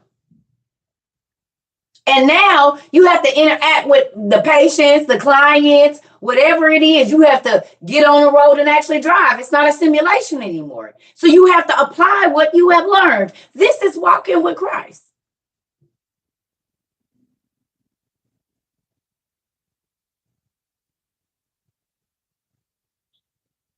If you only think that walking with God is good times, how will you know that he can take you through? Where do you see your miracles at? You won't never see the miracles because I don't want any parts of that. I like miracles. Like candy showing up and I said, oh, I need something sweet. And on the day, because he know I don't like going to the store. The day I say, I want something like chocolate, but not something that's going to have me too mellow. I just want regular candy. Boom, regular candy show up. But I want some candy that ain't regular candy. What happens? Regular candy that ain't regular candy show up. I said I wanted to get the set of the ologies. I had 3 of my own. Guess what showed up the other day? All the ones that I didn't have, and nobody bought me the same book. And nobody talked to each other about who was going to buy what. Because none of these people don't really know each other. But God put me on everybody's heart individually. Send her this book. You send her that book. You send her that book. Ah, Jesus. You send her that book. You send her that book. And I didn't know what y'all was sending. So I'm opening packages and then what I asked for in my own secret time with God showed up where everybody could see.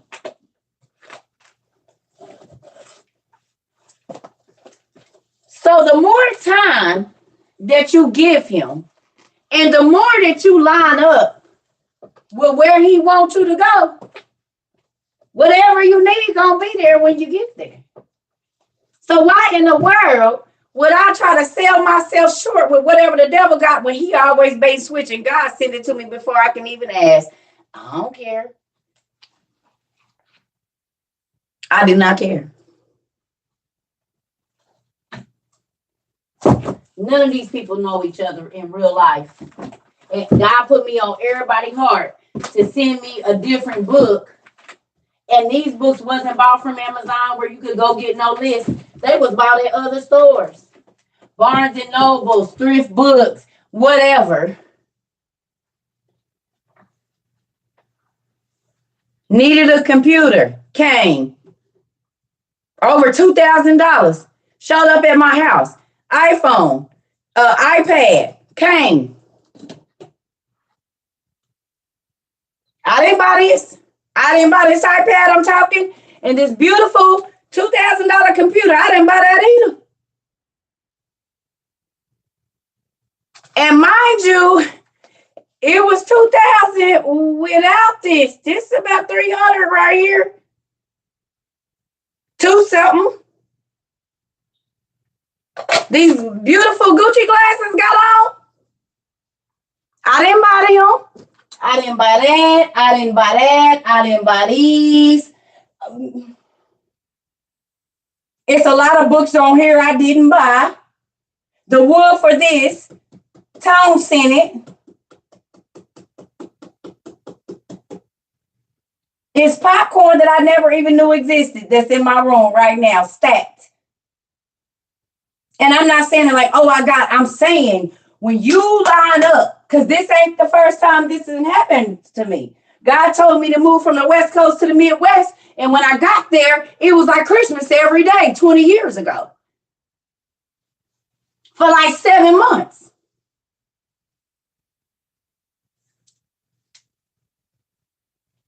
God told me to move from the Midwest back to Arizona. Got out there, and the lady let me move in a 4-bedroom townhouse without checking my credit. I hadn't even signed the lease. And she's like, oh no, got there, and it was after a 20-something hour trip, 30-something hour trip. It's KFC, mashed potatoes. I ain't never moved in no house where nobody had no dinner waiting on me, baby, not ever. And it was hot. Not ever in my life.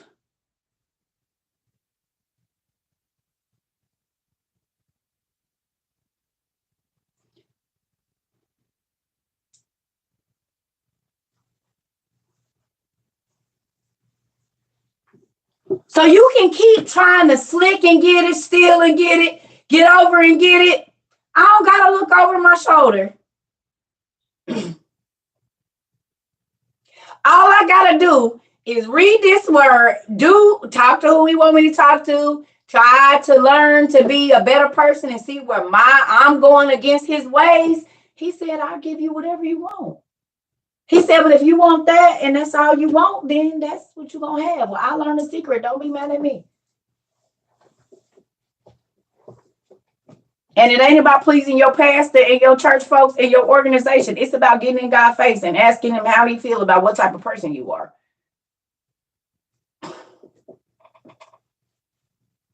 That's when you will see your life change. And if you're not selfish, because God don't answer selfish prayers. So some people want to be pastors and ministers because they want people to look at them. That's one of the reasons why I don't get dressed up. I come on here looking just like this so y'all can understand it don't have nothing to do with me.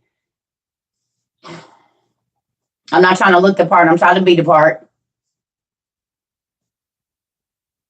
God said that the harvest is ready, but the laborers are few. And your work clothes don't be pretty most times. Not if the ugly down in the trenches, and I be in the trenches. I go where the church people don't go. I go to the liquor stores, to the trap houses, to the strip clubs, to the place where the lost is.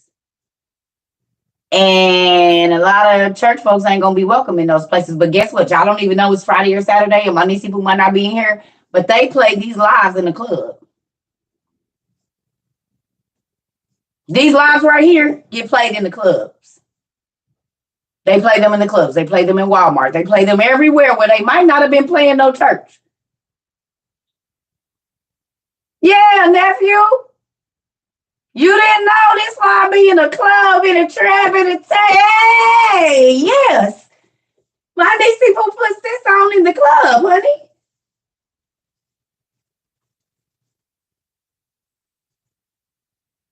It's a few others too.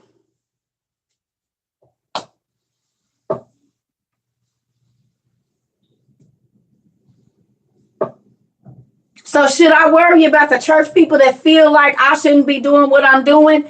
Or should I be, excuse me, happy that we got people that come here to practice witchcraft and they say, I don't care, this place feeds my soul. I'm a whole witch, but I'm in here. I'm a whole high priestess in the satanic code or whatever. But for whatever reason, I'm drawn to this place and I can't get enough. And we talking about God all day and what God want to do. And you can't say, oh, well, then that's why they're over there, because that's not God. Well, then why was Simon, oh boy, running with Peter and Paul and them then? He got baptized and everything. What is you talking about? Y'all done made up a facade about how church is supposed to go, but y'all don't really be reading the Bible. The hoes can't come where y'all at. The drunks, the drug addicted, the abused, homosexuals, or whatever, trans, whatever. They can't come to y'all place and feel comfortable and actually want to get the word, but they come over here and be about to bust somebody out about the Lord.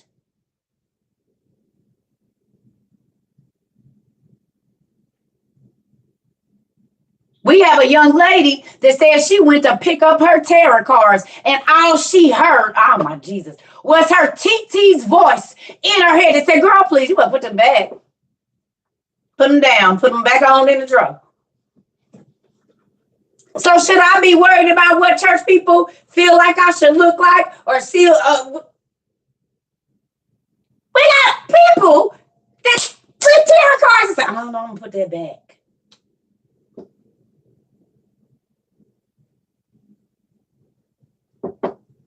Yeah, she's still here. It's my niecey poo. And she said this place feed her soul.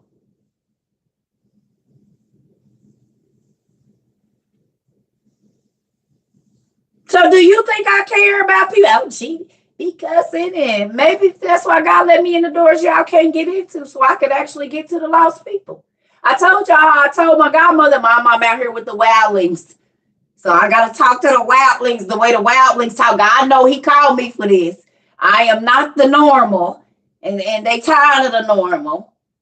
But guess what, Mama? They be studying the Bible 10 hours a day. They're looking up and searching and reading and going and buy. I said, Mom, some people have bought almost 200 books. Because they are hungry for the word of God, not religion. They are hungry for understanding. They are able to help their grandkids and kids and mamas and daddies. For me to see the 80 and 70-year-old women enjoy this, even though I know they be like, oh, she is a honey. Now she a pistol right there. You can look at, old aunties, they be like, honey, she a pistol. She a firecracker. I like her. They are tired of the same old Jesus sandwich. That church sandwich they give you with the white bread. They tired of the Kroger chicken and the made up macaroni and cheese that tastes the same at y'all gonna get that same lady that she don't put no salt on the food when she make the green beans. They got bacon and potatoes in them, but it's all canned. She didn't even try to wash the canned good off of it. We already know. And then we gonna get this little small piece of pancake that's yellow. And the pastor got ribs over there, but ain't nobody else got ribs. We got to eat this old Kroger chicken. Oh, fake mashed potatoes and potato salad. Well, she got grandma arms, so why we didn't get her to make the potato salad? Every time she clapped, I know that right there tells me that she made good potato salad. Why y'all don't get her to do it? She got the grandma arm, but she don't do what y'all want her to do. And so now we got to eat this old nasty food in here that y'all want us to pay $75 for this dinner. I don't want to. Get the lady with the grandma arms to make it, and then I'll think about it.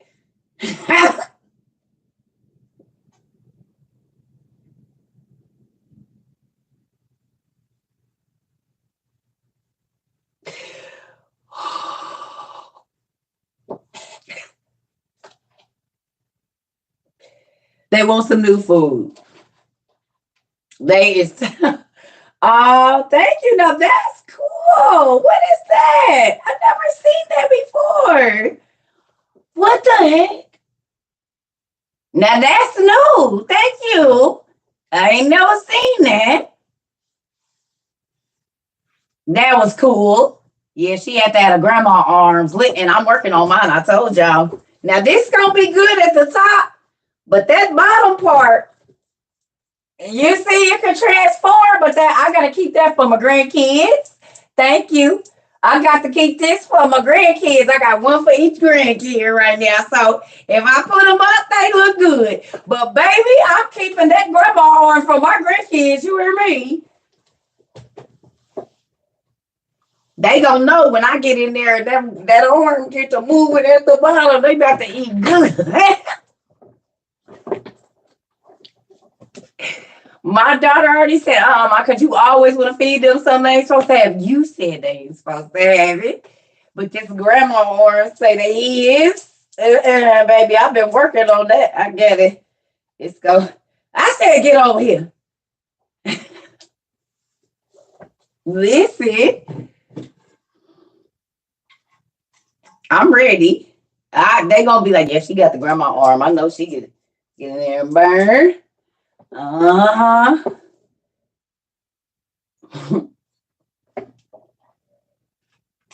Oh yeah. I've been working. I've been working on it.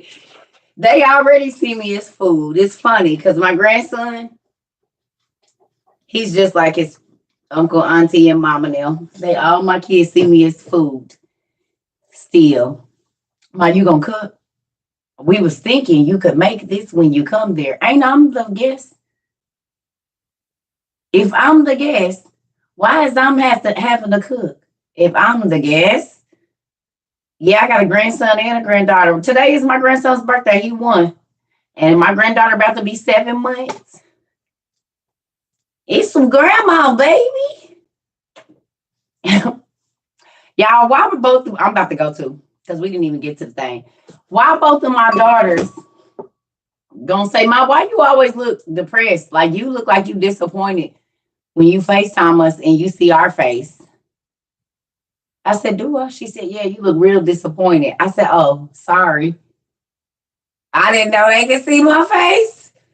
My other daughter said it. She said, why you be acting like you don't want to see our face? They said, you be all happy, teeth, and, whatever. And then you see us and your eyebrows go down, smile just droop. I said, oh, well, I didn't know I was doing that. I seen y'all face already. Oh, cute. Oh, they got a lot of Christmas things. Thank you so much. But yeah, I said, I've been seeing y'all faces already. And they both said they look just like me. I said, well, it's a newer face of you. And they do. They both look exactly like their parents, but it's a newer face without all the attitude. Sorry. So let's get on this Lives of the Prophet before I get out of here. Come on, we're going to do this.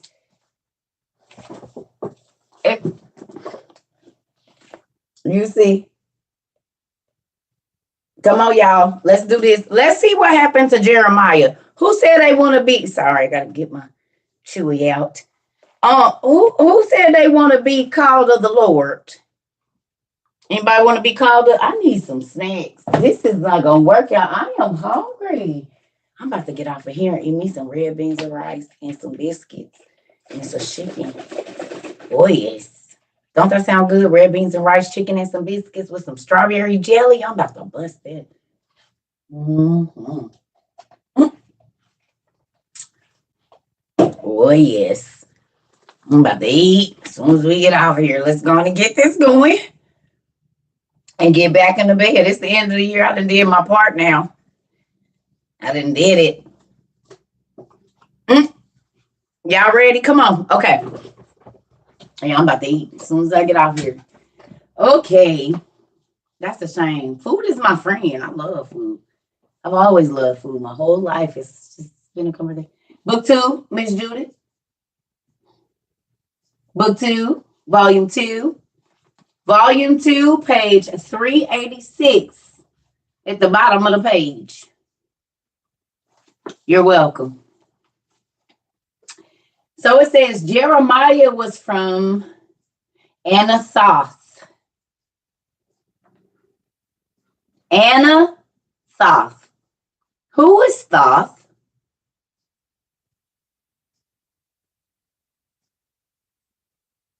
Thoth. Who is that?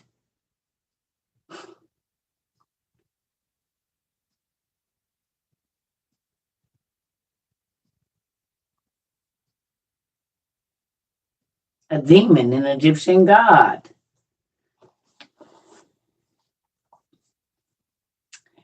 So why would a prophet be born in a place called Anathoth?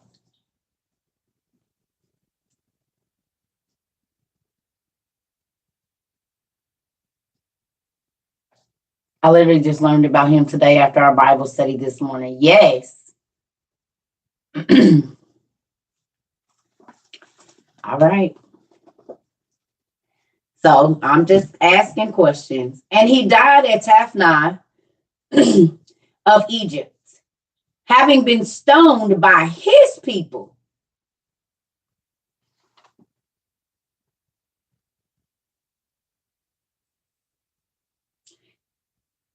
He's an Egyptian god.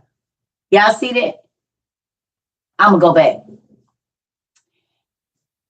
And he died at Tafnai of Egypt, having been stoned by his people. He was buried in the environs of Pharaoh's palace because the Egyptians held him at high esteem, having been benefited through him. For he prayed, and the asps left them, which are snakes, and the monsters of the water, which the Egyptians called the Nepha, and the Greek, the crocodiles. And those who are God's faithful pray at that place to this very day. Wonder why I always be over in the Egyptian literature. I forgot to show y'all something I found too that I forgot I had, and I'm sure I showed y'all early on in this process. If Jesus went down into Egypt and lived there, and all the prophets and Noah and them did too, why are we not reading in Egyptian literature about what they did while they was there? The Egyptians is gonna have a story, ain't they? So this is a very old, well, it ain't very old, but it's very raggedy. It's from 1917. I gotta be careful. Y'all see? This is before they started editing.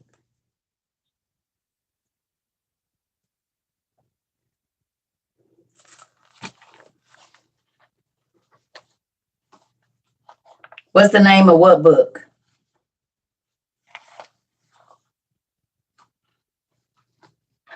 So this in 1917.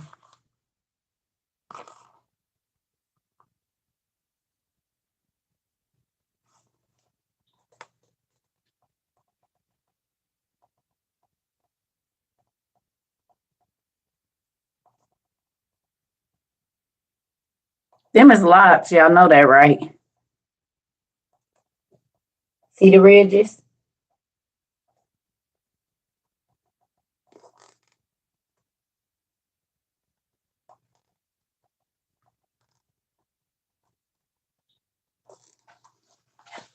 They're locks.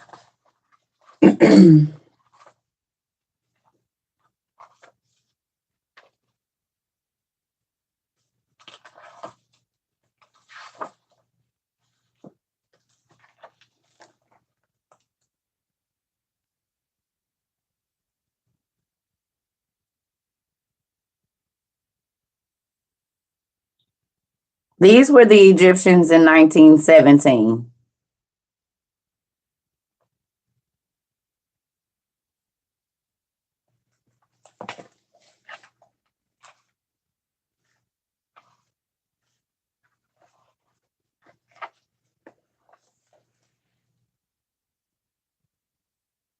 These were the Orientals in 1917.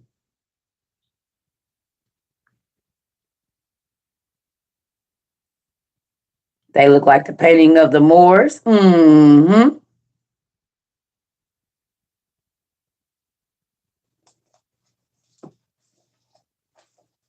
There's more.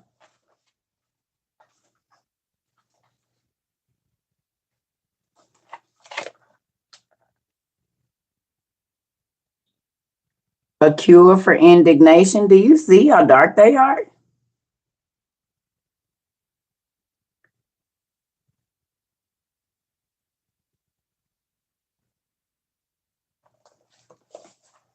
This is 1917.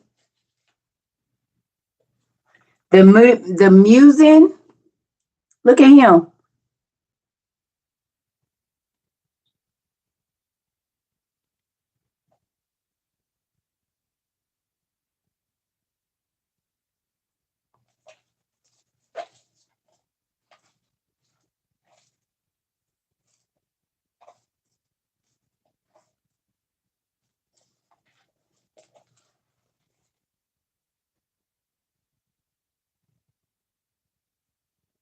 An African saint.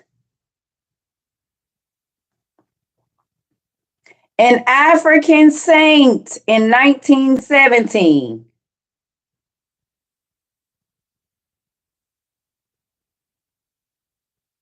This is in Egypt in 1917.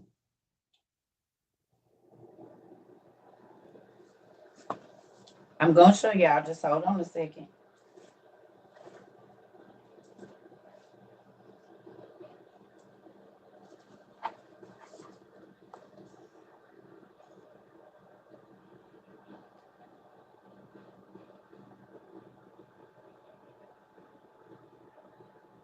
Now, she a little light skinned.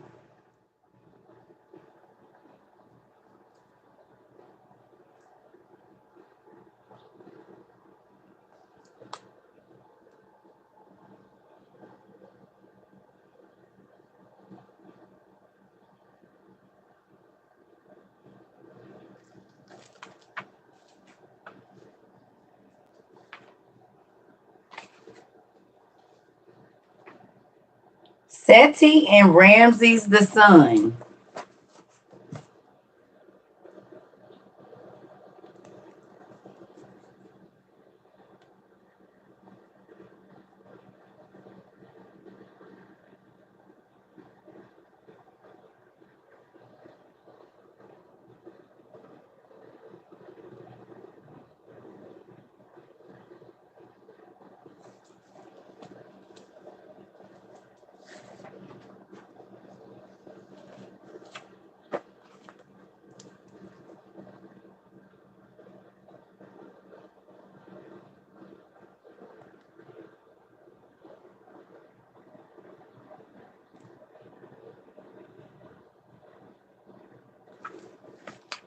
Didn't they just bring Ramses from the crypt? I told y'all there wasn't original bodies. Nobody was listening to me.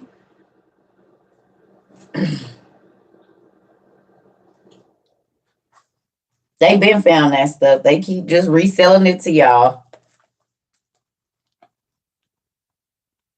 Look how dark those people are, y'all. This was Egypt in 1917. You can barely see them.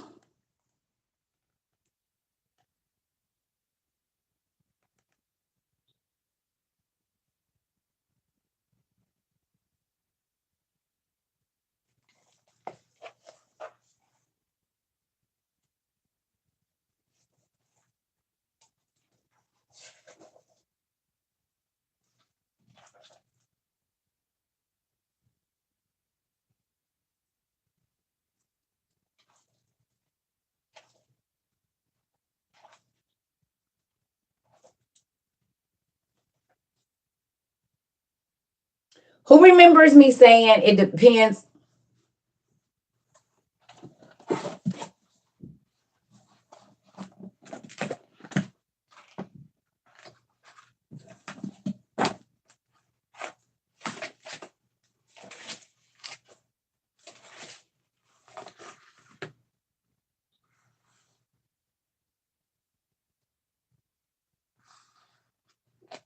Say it in here.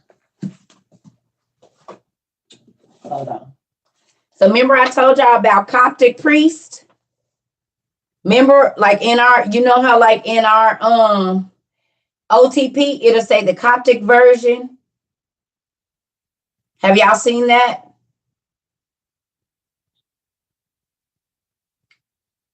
When y'all see in our books, it say the Coptic version. Would y'all like to see a Coptic priest? In 1917, this was a Coptic priest. So when you read the Coptic versions of the Bible, this is the type of men who are viewed as Coptic priests.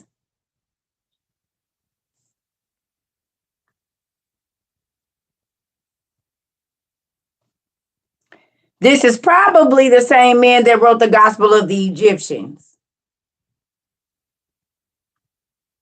So when you're looking in our book and you see Coptic, the Coptic version, Coptic is from Egypt.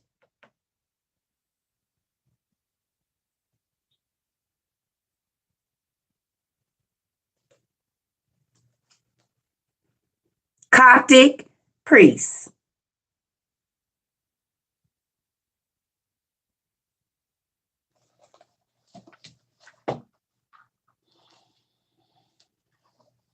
So I'm going to get on.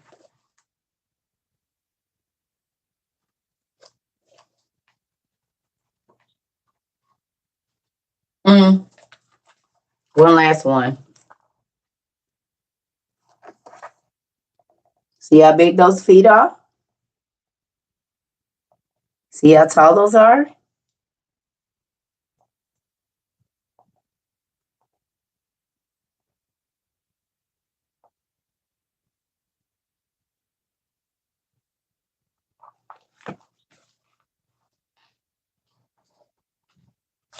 Oh, I got to be very careful because this book is starting to fall apart too.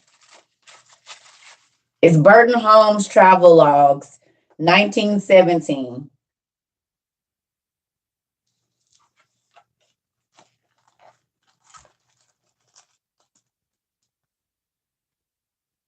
I'm about to put it back.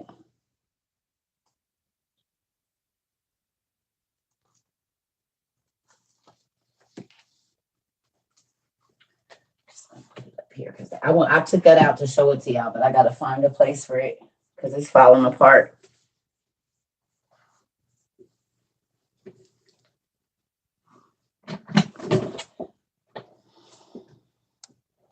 Yeah. So when y'all read the Coptic version and like the Dead Sea Scrolls in here, if it says the Coptic version, that's what it means by Coptic. And the Dead Sea Scrolls were found in like the Egypt area. That's where they were found, in like Qumran, wherever over there in that Iran and all of that area. Those would have been the people that was going back and forth. Those folks with all that melanin stuff. Hold on, I'll be right back. Give me 1 second. And then we're going to read that Isaiah or whatever. Finish Jeremiah. So now you see why when it said he was in Egypt, he would have been considered a Coptic priest at that time. Jeremiah. That's what Jeremiah would have looked like that. In Egypt. And now you see why in our, where are you? I think I already put it up real quick before I go over into the restroom. Where's my book, y'all? Is Nat Kamali already out? It probably is. Or do y'all see it? I don't know where I put it. Everything is not in its normal place where it used to be, so I'm still oh, there it is. I forgot I put it up here. This is the Nat Kamali Journal Library.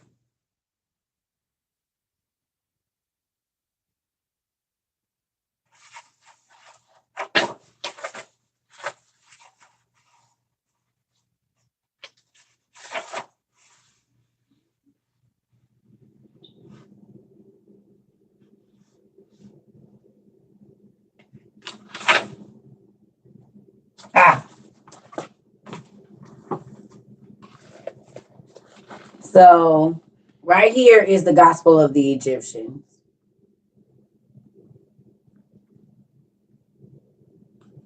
The gospel of the Egyptians.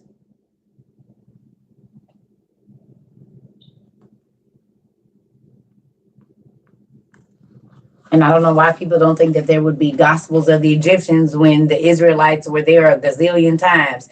Jesus lived there. So Moses, Abraham, they all went down. God had them go get schooled over in Egypt in astrology and math and science and all of this stuff. Joseph, exactly. So why are we not reading Egyptian literature to see what it says? If Joseph was highly esteemed by the Egyptians, they kept his bones. We found out Jeremiah was too. So why are we not reading? That's why I said if they had a war with a race of people, we need to go and read that people's war so we can see what happened. And there will be a record because everybody had scribes back then.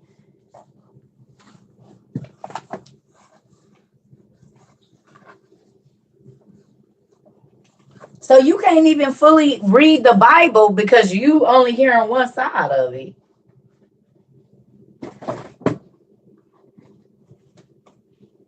Be right back. And now y'all see why I said, yes, you do need all these books. You need all of them.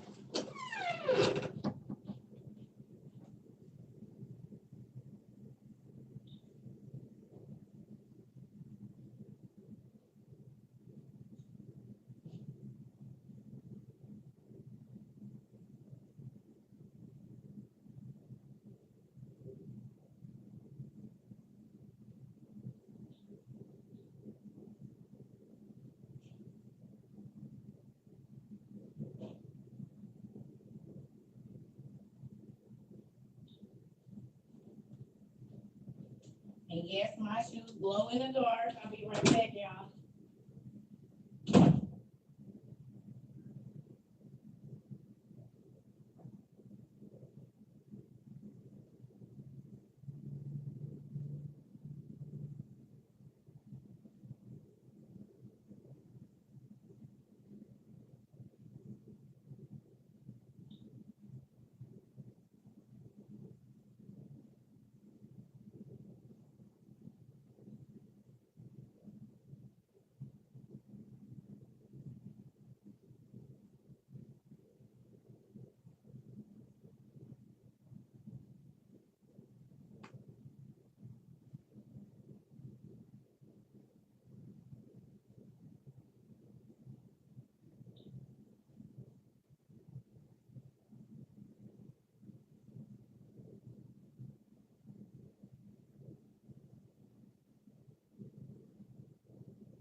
My cup glowing in the dark too.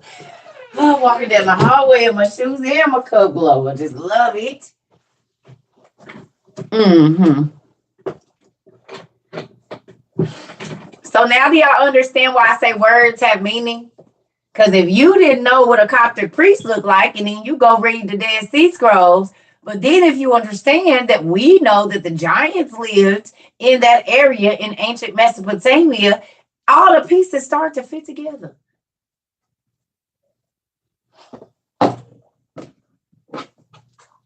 And seeing as how Joseph and them all had Egyptian names, then their histories should be somewhere in the Egyptian culture, right?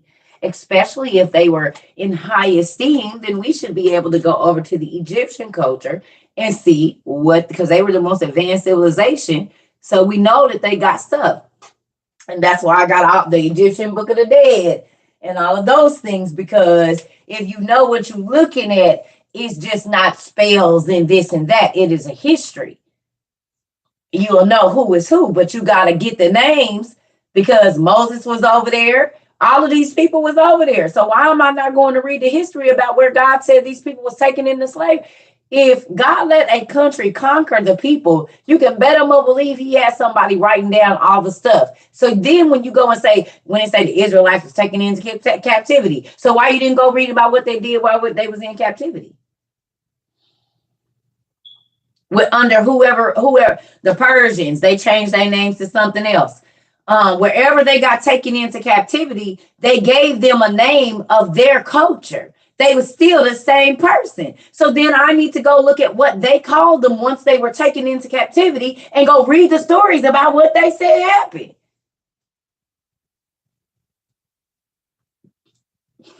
Don't read outside the Bible. Well, you can't even understand the stories fully because the other people have a story too.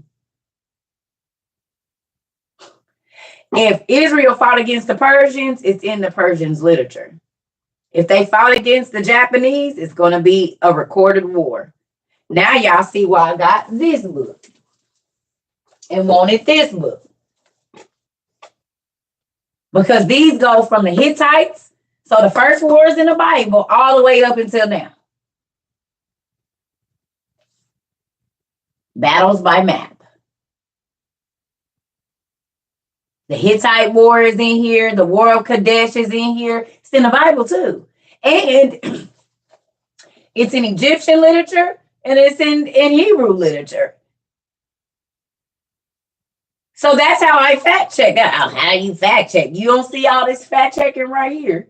That's how I can tell you that the same Nephilim or Nephal that are in Genesis and in every other race of people are right there in Norse mythology. And it says it right there. Then I can take you to the Hebrew dialect and the first paradigm or the male paradigm of biblical Hebrew is called the Nephal.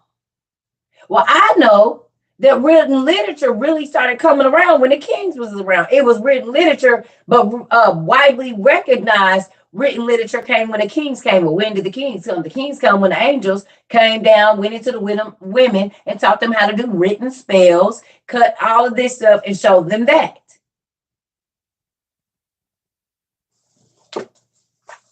So then you can put the pieces together.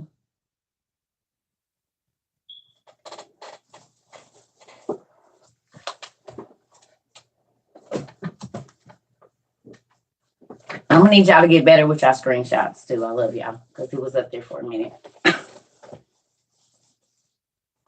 So it's frozen. I don't know what to tell y'all.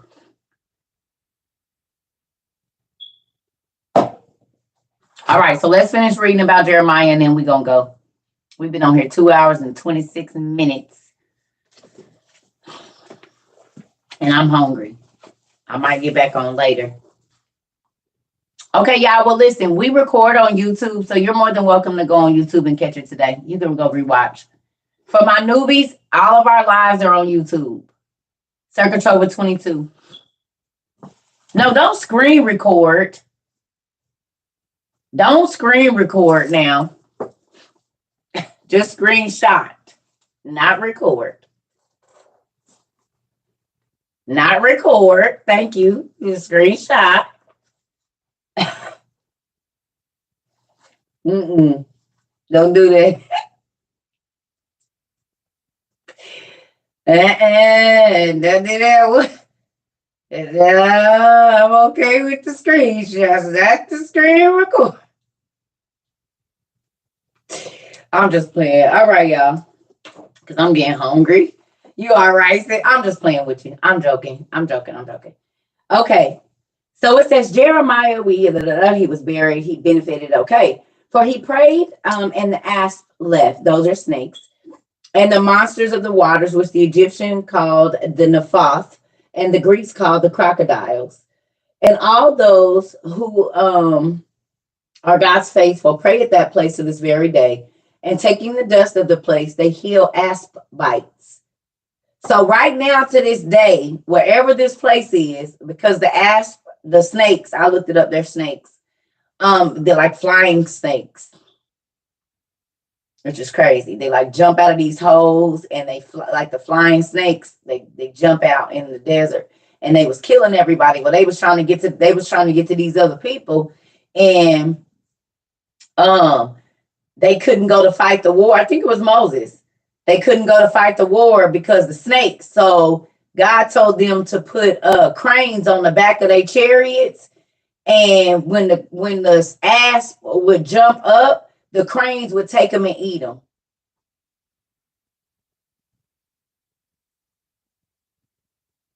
Ain't that crazy?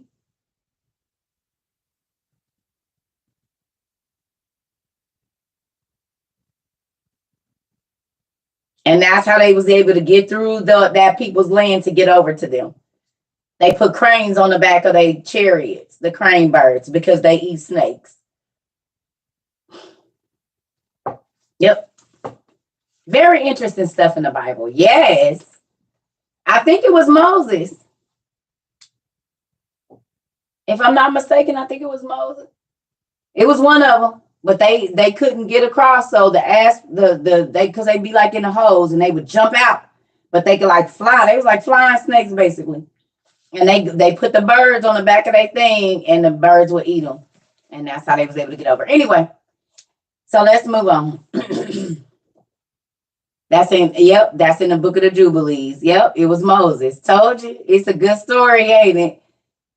It's a good story. Yeah. Uh-huh. It's a very good story. I love that story. That's why I said it's so much more to Moses' life, Abraham's life, everybody's life. That Bible, that KJV you got is not all of it. There's more to those stories. It's deeper. But if that's all you want, that's all God gonna give you. So he ain't gonna force you to know more. He give you what you want to eat, and that's it. And I eat a lot, as y'all can see. So give me some more. I want the extras. Give me the crumbs too. Mm-hmm. Mm-hmm. All of that. Okay, so it says, okay. And when we heard, okay, and when we heard from the children of Antagonists, or Antigonius, I'm sorry, Antagonius, and Ptolemy, old men, that Alexander the Macedonian, after standing at the prophet's grave and witnessing his mysteries, transferred his remains to Alexandria and placed them in a circle around the city with due honor, and the whole race of ass was left from that land, and from the river likewise the crocodiles. So Alexander the Macedonian took Jeremiah's bones and put them in a circle around the city, and it got rid of the snakes and the crocodiles. Because remember, I told y'all, a prophet's bones is blessed in death and in life. That's why God used to tell them to take the bones of their fathers with them when they was traveling. Because if they had the prophet's bones with them, they was blessed. Because a prophet is blessed as long as they die blessed or whatever, in God, yeah. That's why they always had them take the bones of Jeremiah and whoever. They had to take the bones with them because the prophet's bones is blessed. Let me ask you a question. What do they use in witchcraft? To do magical things. What do they use? What's one of the main things they use in witchcraft? To do spells and stuff. bones, and they go grave digging, don't they? And it has to be a certain type of grave, certain type of person. Oh, you know where they get that from? My daddy.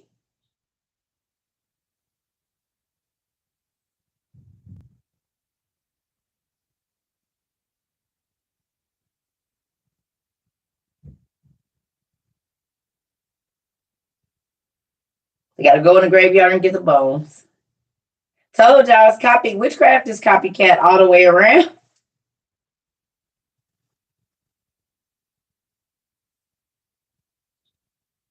I don't know if it's a sin necessarily. If God is gonna constitute all these bodies, so it don't really matter.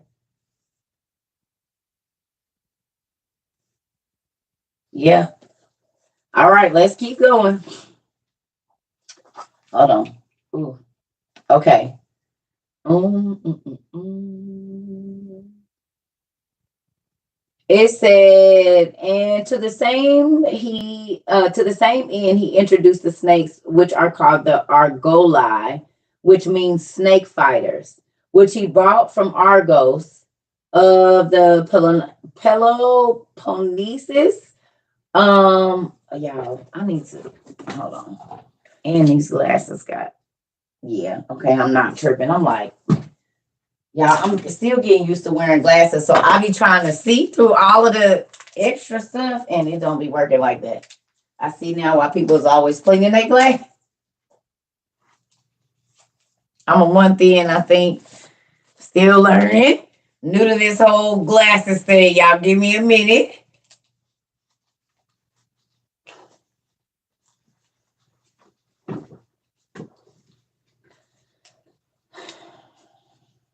Witchcraft ain't nestled in my DNA. It might be nestled in yours, but it ain't nestled in mine. I don't want nothing to do with no witchcraft. Witchcraft is you using magic and you're not supposed to. I'm not trying to use no magic like that. I don't want nothing to do with no witchcraft. Y'all can practice whatever you want to, but I'm not claiming because I already know what the thing is for folks that you better read about the folks on the fifth floor and the folks on the second floor. Matter of fact, don't even read about the people on the second floor. Just read about the people on the fifth floor in heaven and see if you still want to be claiming that. I don't want no parts of that.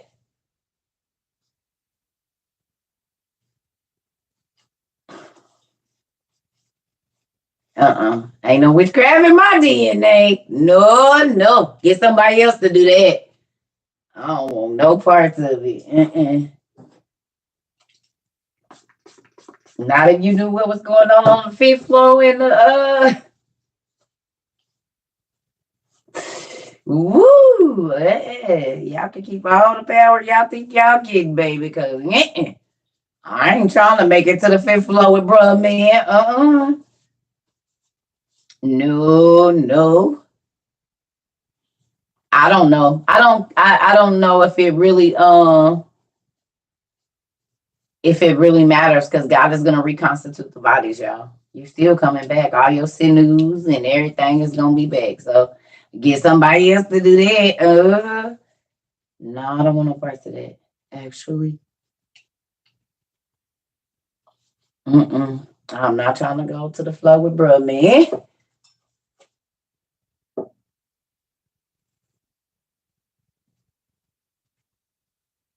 Hell is in heaven. Well, yes. Because okay, y'all. So our space and time is not, it's a replication or a reproduction of, but it's not, it's similar. Right? But just like an angel can come in your room and they can be bigger than the room, but they can still fit in the space. Their spatial, whatever it is not ours. You know what I'm saying? So, yeah, that like the dimensions are like how does a demon materialize in our dimension, but they're not in our dimension. They're here, but they're not in our dimension. It's like overlaid. You know what I'm saying? But yeah, so if you want to know about that, that's in Enoch. And in Israel and a few other places, people got to go see that. Yes.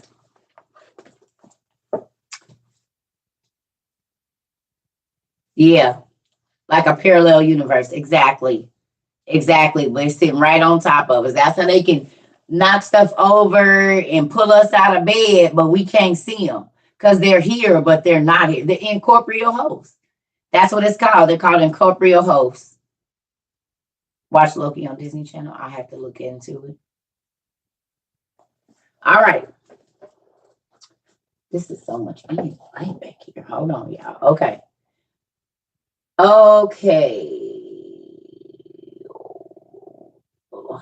Let's see. Wednesday are also called the Argoli. That is fortunate ones from Argos. Like the Argonauts. Argos and the Argonauts. The Argonai. Is that what it's talking about? The Argos? Or are the Argonauts from Argos?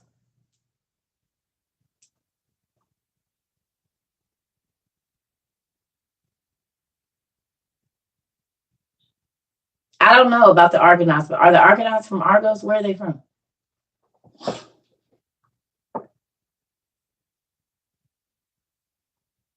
There's an element called argon. Thanks. Argonauts is a liquor store in my town. Wow.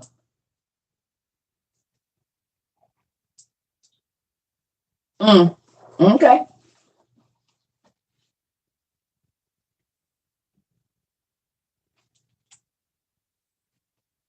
Okay. So it says, fortunate ones from Argos. For everything fortunate, they call Leah. This Jeremiah gave a sign to the priest of Egypt that it was decreed that their idols would be shaken and collapse through a savior, a child born of a virgin in a manger.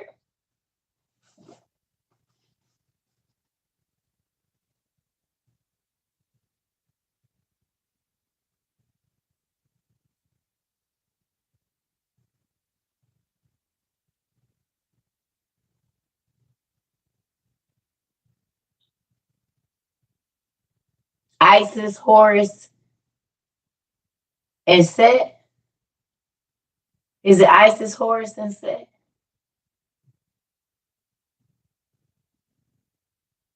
Huh? Did y'all hear that? I said it's a reason that they knew that it was a savior in Egypt. Because, Heru, okay. Or whatever. Okay. Y'all got that? It was prophets of Israel in Egypt a long time before Jesus came, prophesied that a savior was going to come. Because let me ask you a question. Who killed all the Hebrew boys? Who put out the decree to kill all the Hebrew boys?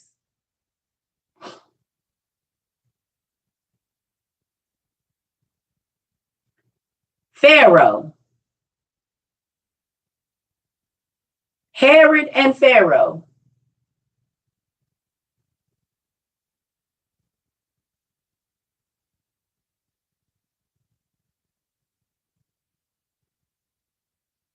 Could it have been?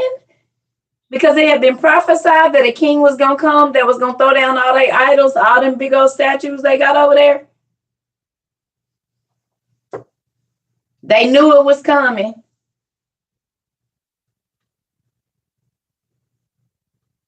And a lot of people, Jews, lived in Egypt. I told y'all. Okay, moving on. All right. Wherefore, even to this day, they revere a virgin giving birth, and placing an infant in a manger, they worship. The Egyptians do.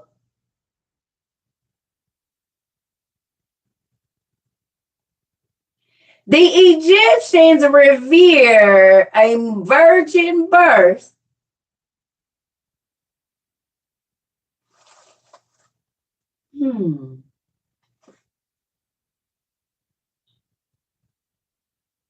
Because of the Jew. I said they was all the same.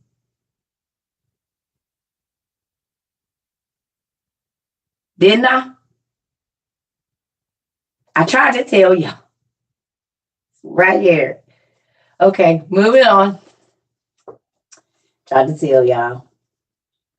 I'm going to read again. This Jeremiah gave a sign to the priest of Egypt that it was decreed that their idols would be shaken and collapse through a savior, a child born of a virgin in a manger. Wherefore, even to this day, they revere a virgin giving birth and placing an infant in the manger. They worship Jesus went into Egypt and lived in Egypt when they was hunting to kill him. Him and his mama and Joseph, they went into Egypt. It's in your Bible. Read it. And when Ptolemy the king inquired about the cause, they said, it is an ancestral mystery delivered to our fathers by a holy prophet, and we are to wait. He says the consummation of this mystery. We are to wait, he says, the consummation of this mystery. So the Coptic priest, the Egyptian priest, have a story about a baby that is coming that is going to knock down all of their idols and is going to put them all out the way. You don't think that's crazy? Oh. This prophet, before the capture of the temple, seized the ark of the law and the things in it, and made them to be swallowed up in a rock. And to those standing by, he said, the Lord has gone away from Zion into heaven and will come again in power. And this will be a sign, this will be for you a sign of his coming, when all the Gentiles worship a piece of wood, like the cross,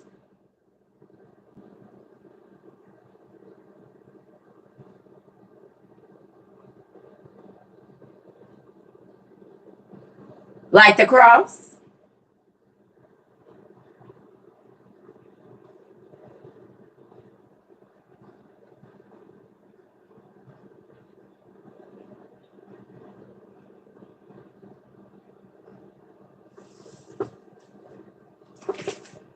I'm going to read it again.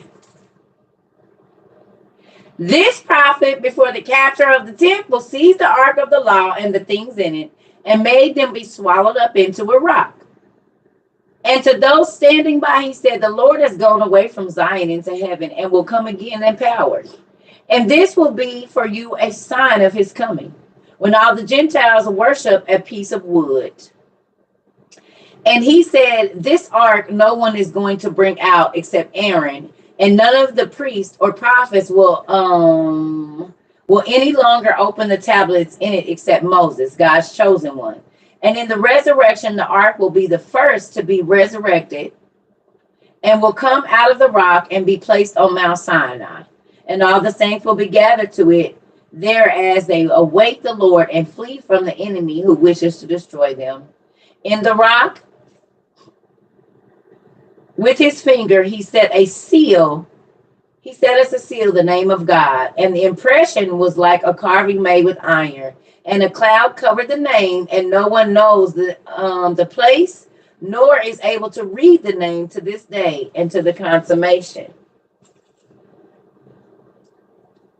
So why do everybody be talking about God's name when it's always talking about the name that can't be spoken and all of this stuff? That's why when folks be talking about what his name is, I just be whatever. Because in a lot of these books that haven't been edited like whatever, like the if you're reading, you will see that they moving on. We just gonna leave it.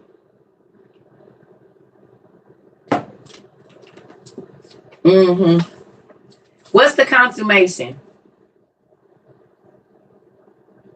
The consummation of the world. What is the consummation of the world? And he tells Moses, I say I am. Exactly.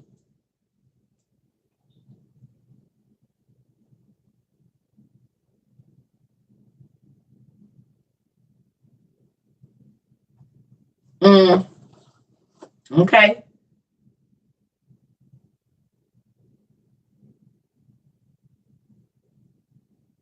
It's done. Okay. So here we go now. We almost done, and then I'm gonna get off of here.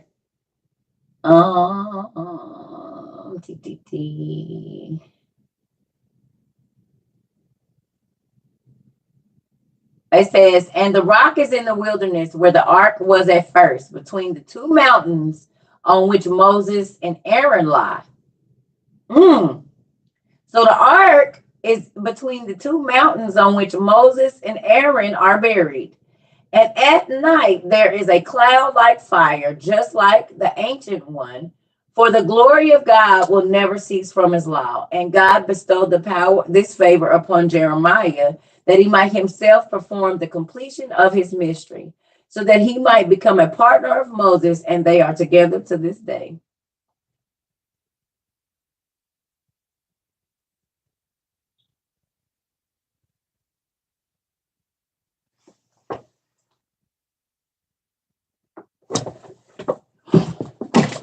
So now do y'all be seeing where I be like, you got to get the Egyptian stories, the Persian stories, the Japanese stories, the Chinese stories, the Ethiopian stories. You got to get all the stories, because all of these people came from the same people. 1, 2, you got to go read the other stories so that you can understand fully.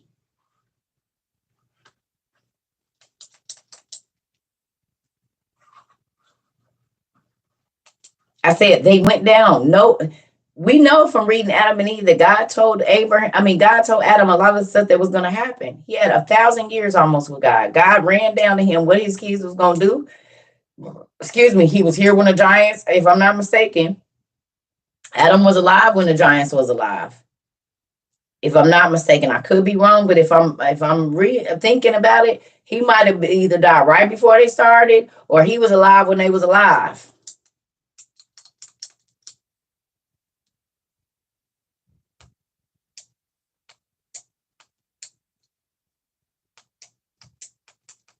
They say the ark has been found and the blood was alive. They've been found the ark.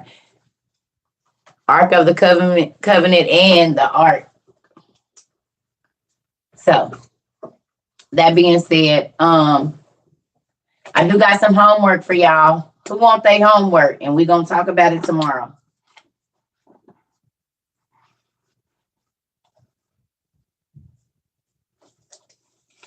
Y'all want y'all homework reading assignment for this evening? We're gonna get off early.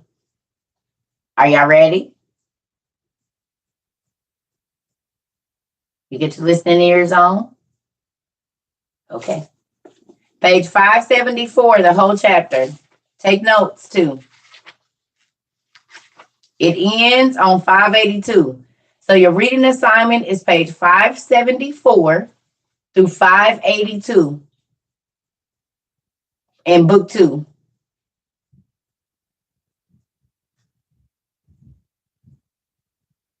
$574 to $582. Book 2. Yes, we are investigating the truth of the world. Do you see? God is so big. It's big.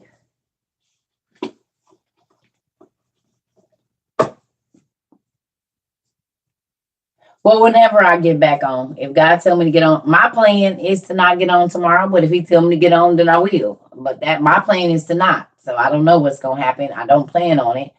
But right, and tomorrow is the last Sabbath of the year. That's what I'm saying, nephew. I'm trying to spend that day with Him.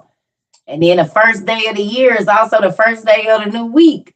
So trying to give Him the last of this and the first of the other. You see what I'm saying?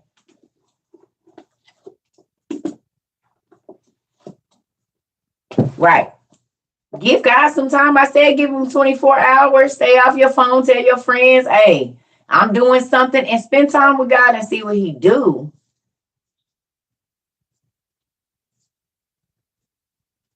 It's what, like nephew said, it's the last Sabbath of the year. So what are you gonna do? You gonna spend it turning up and doing something that you always do, or you gonna do something different so you can get something different next year?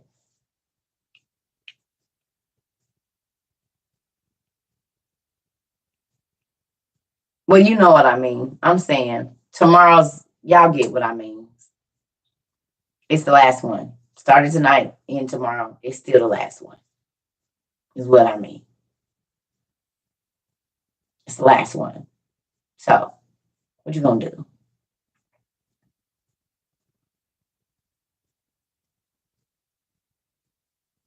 Yeah. Okay, thank you. Thank you so much. I'm gonna go to my box tomorrow. I'm gonna check my email tonight and see what I got. Run up there and see if maybe, I don't know for sure, if they done came. So, but I'm about to go eat this evening. I love y'all. I hope y'all have a good evening. Y'all got some reading to do. Page 574.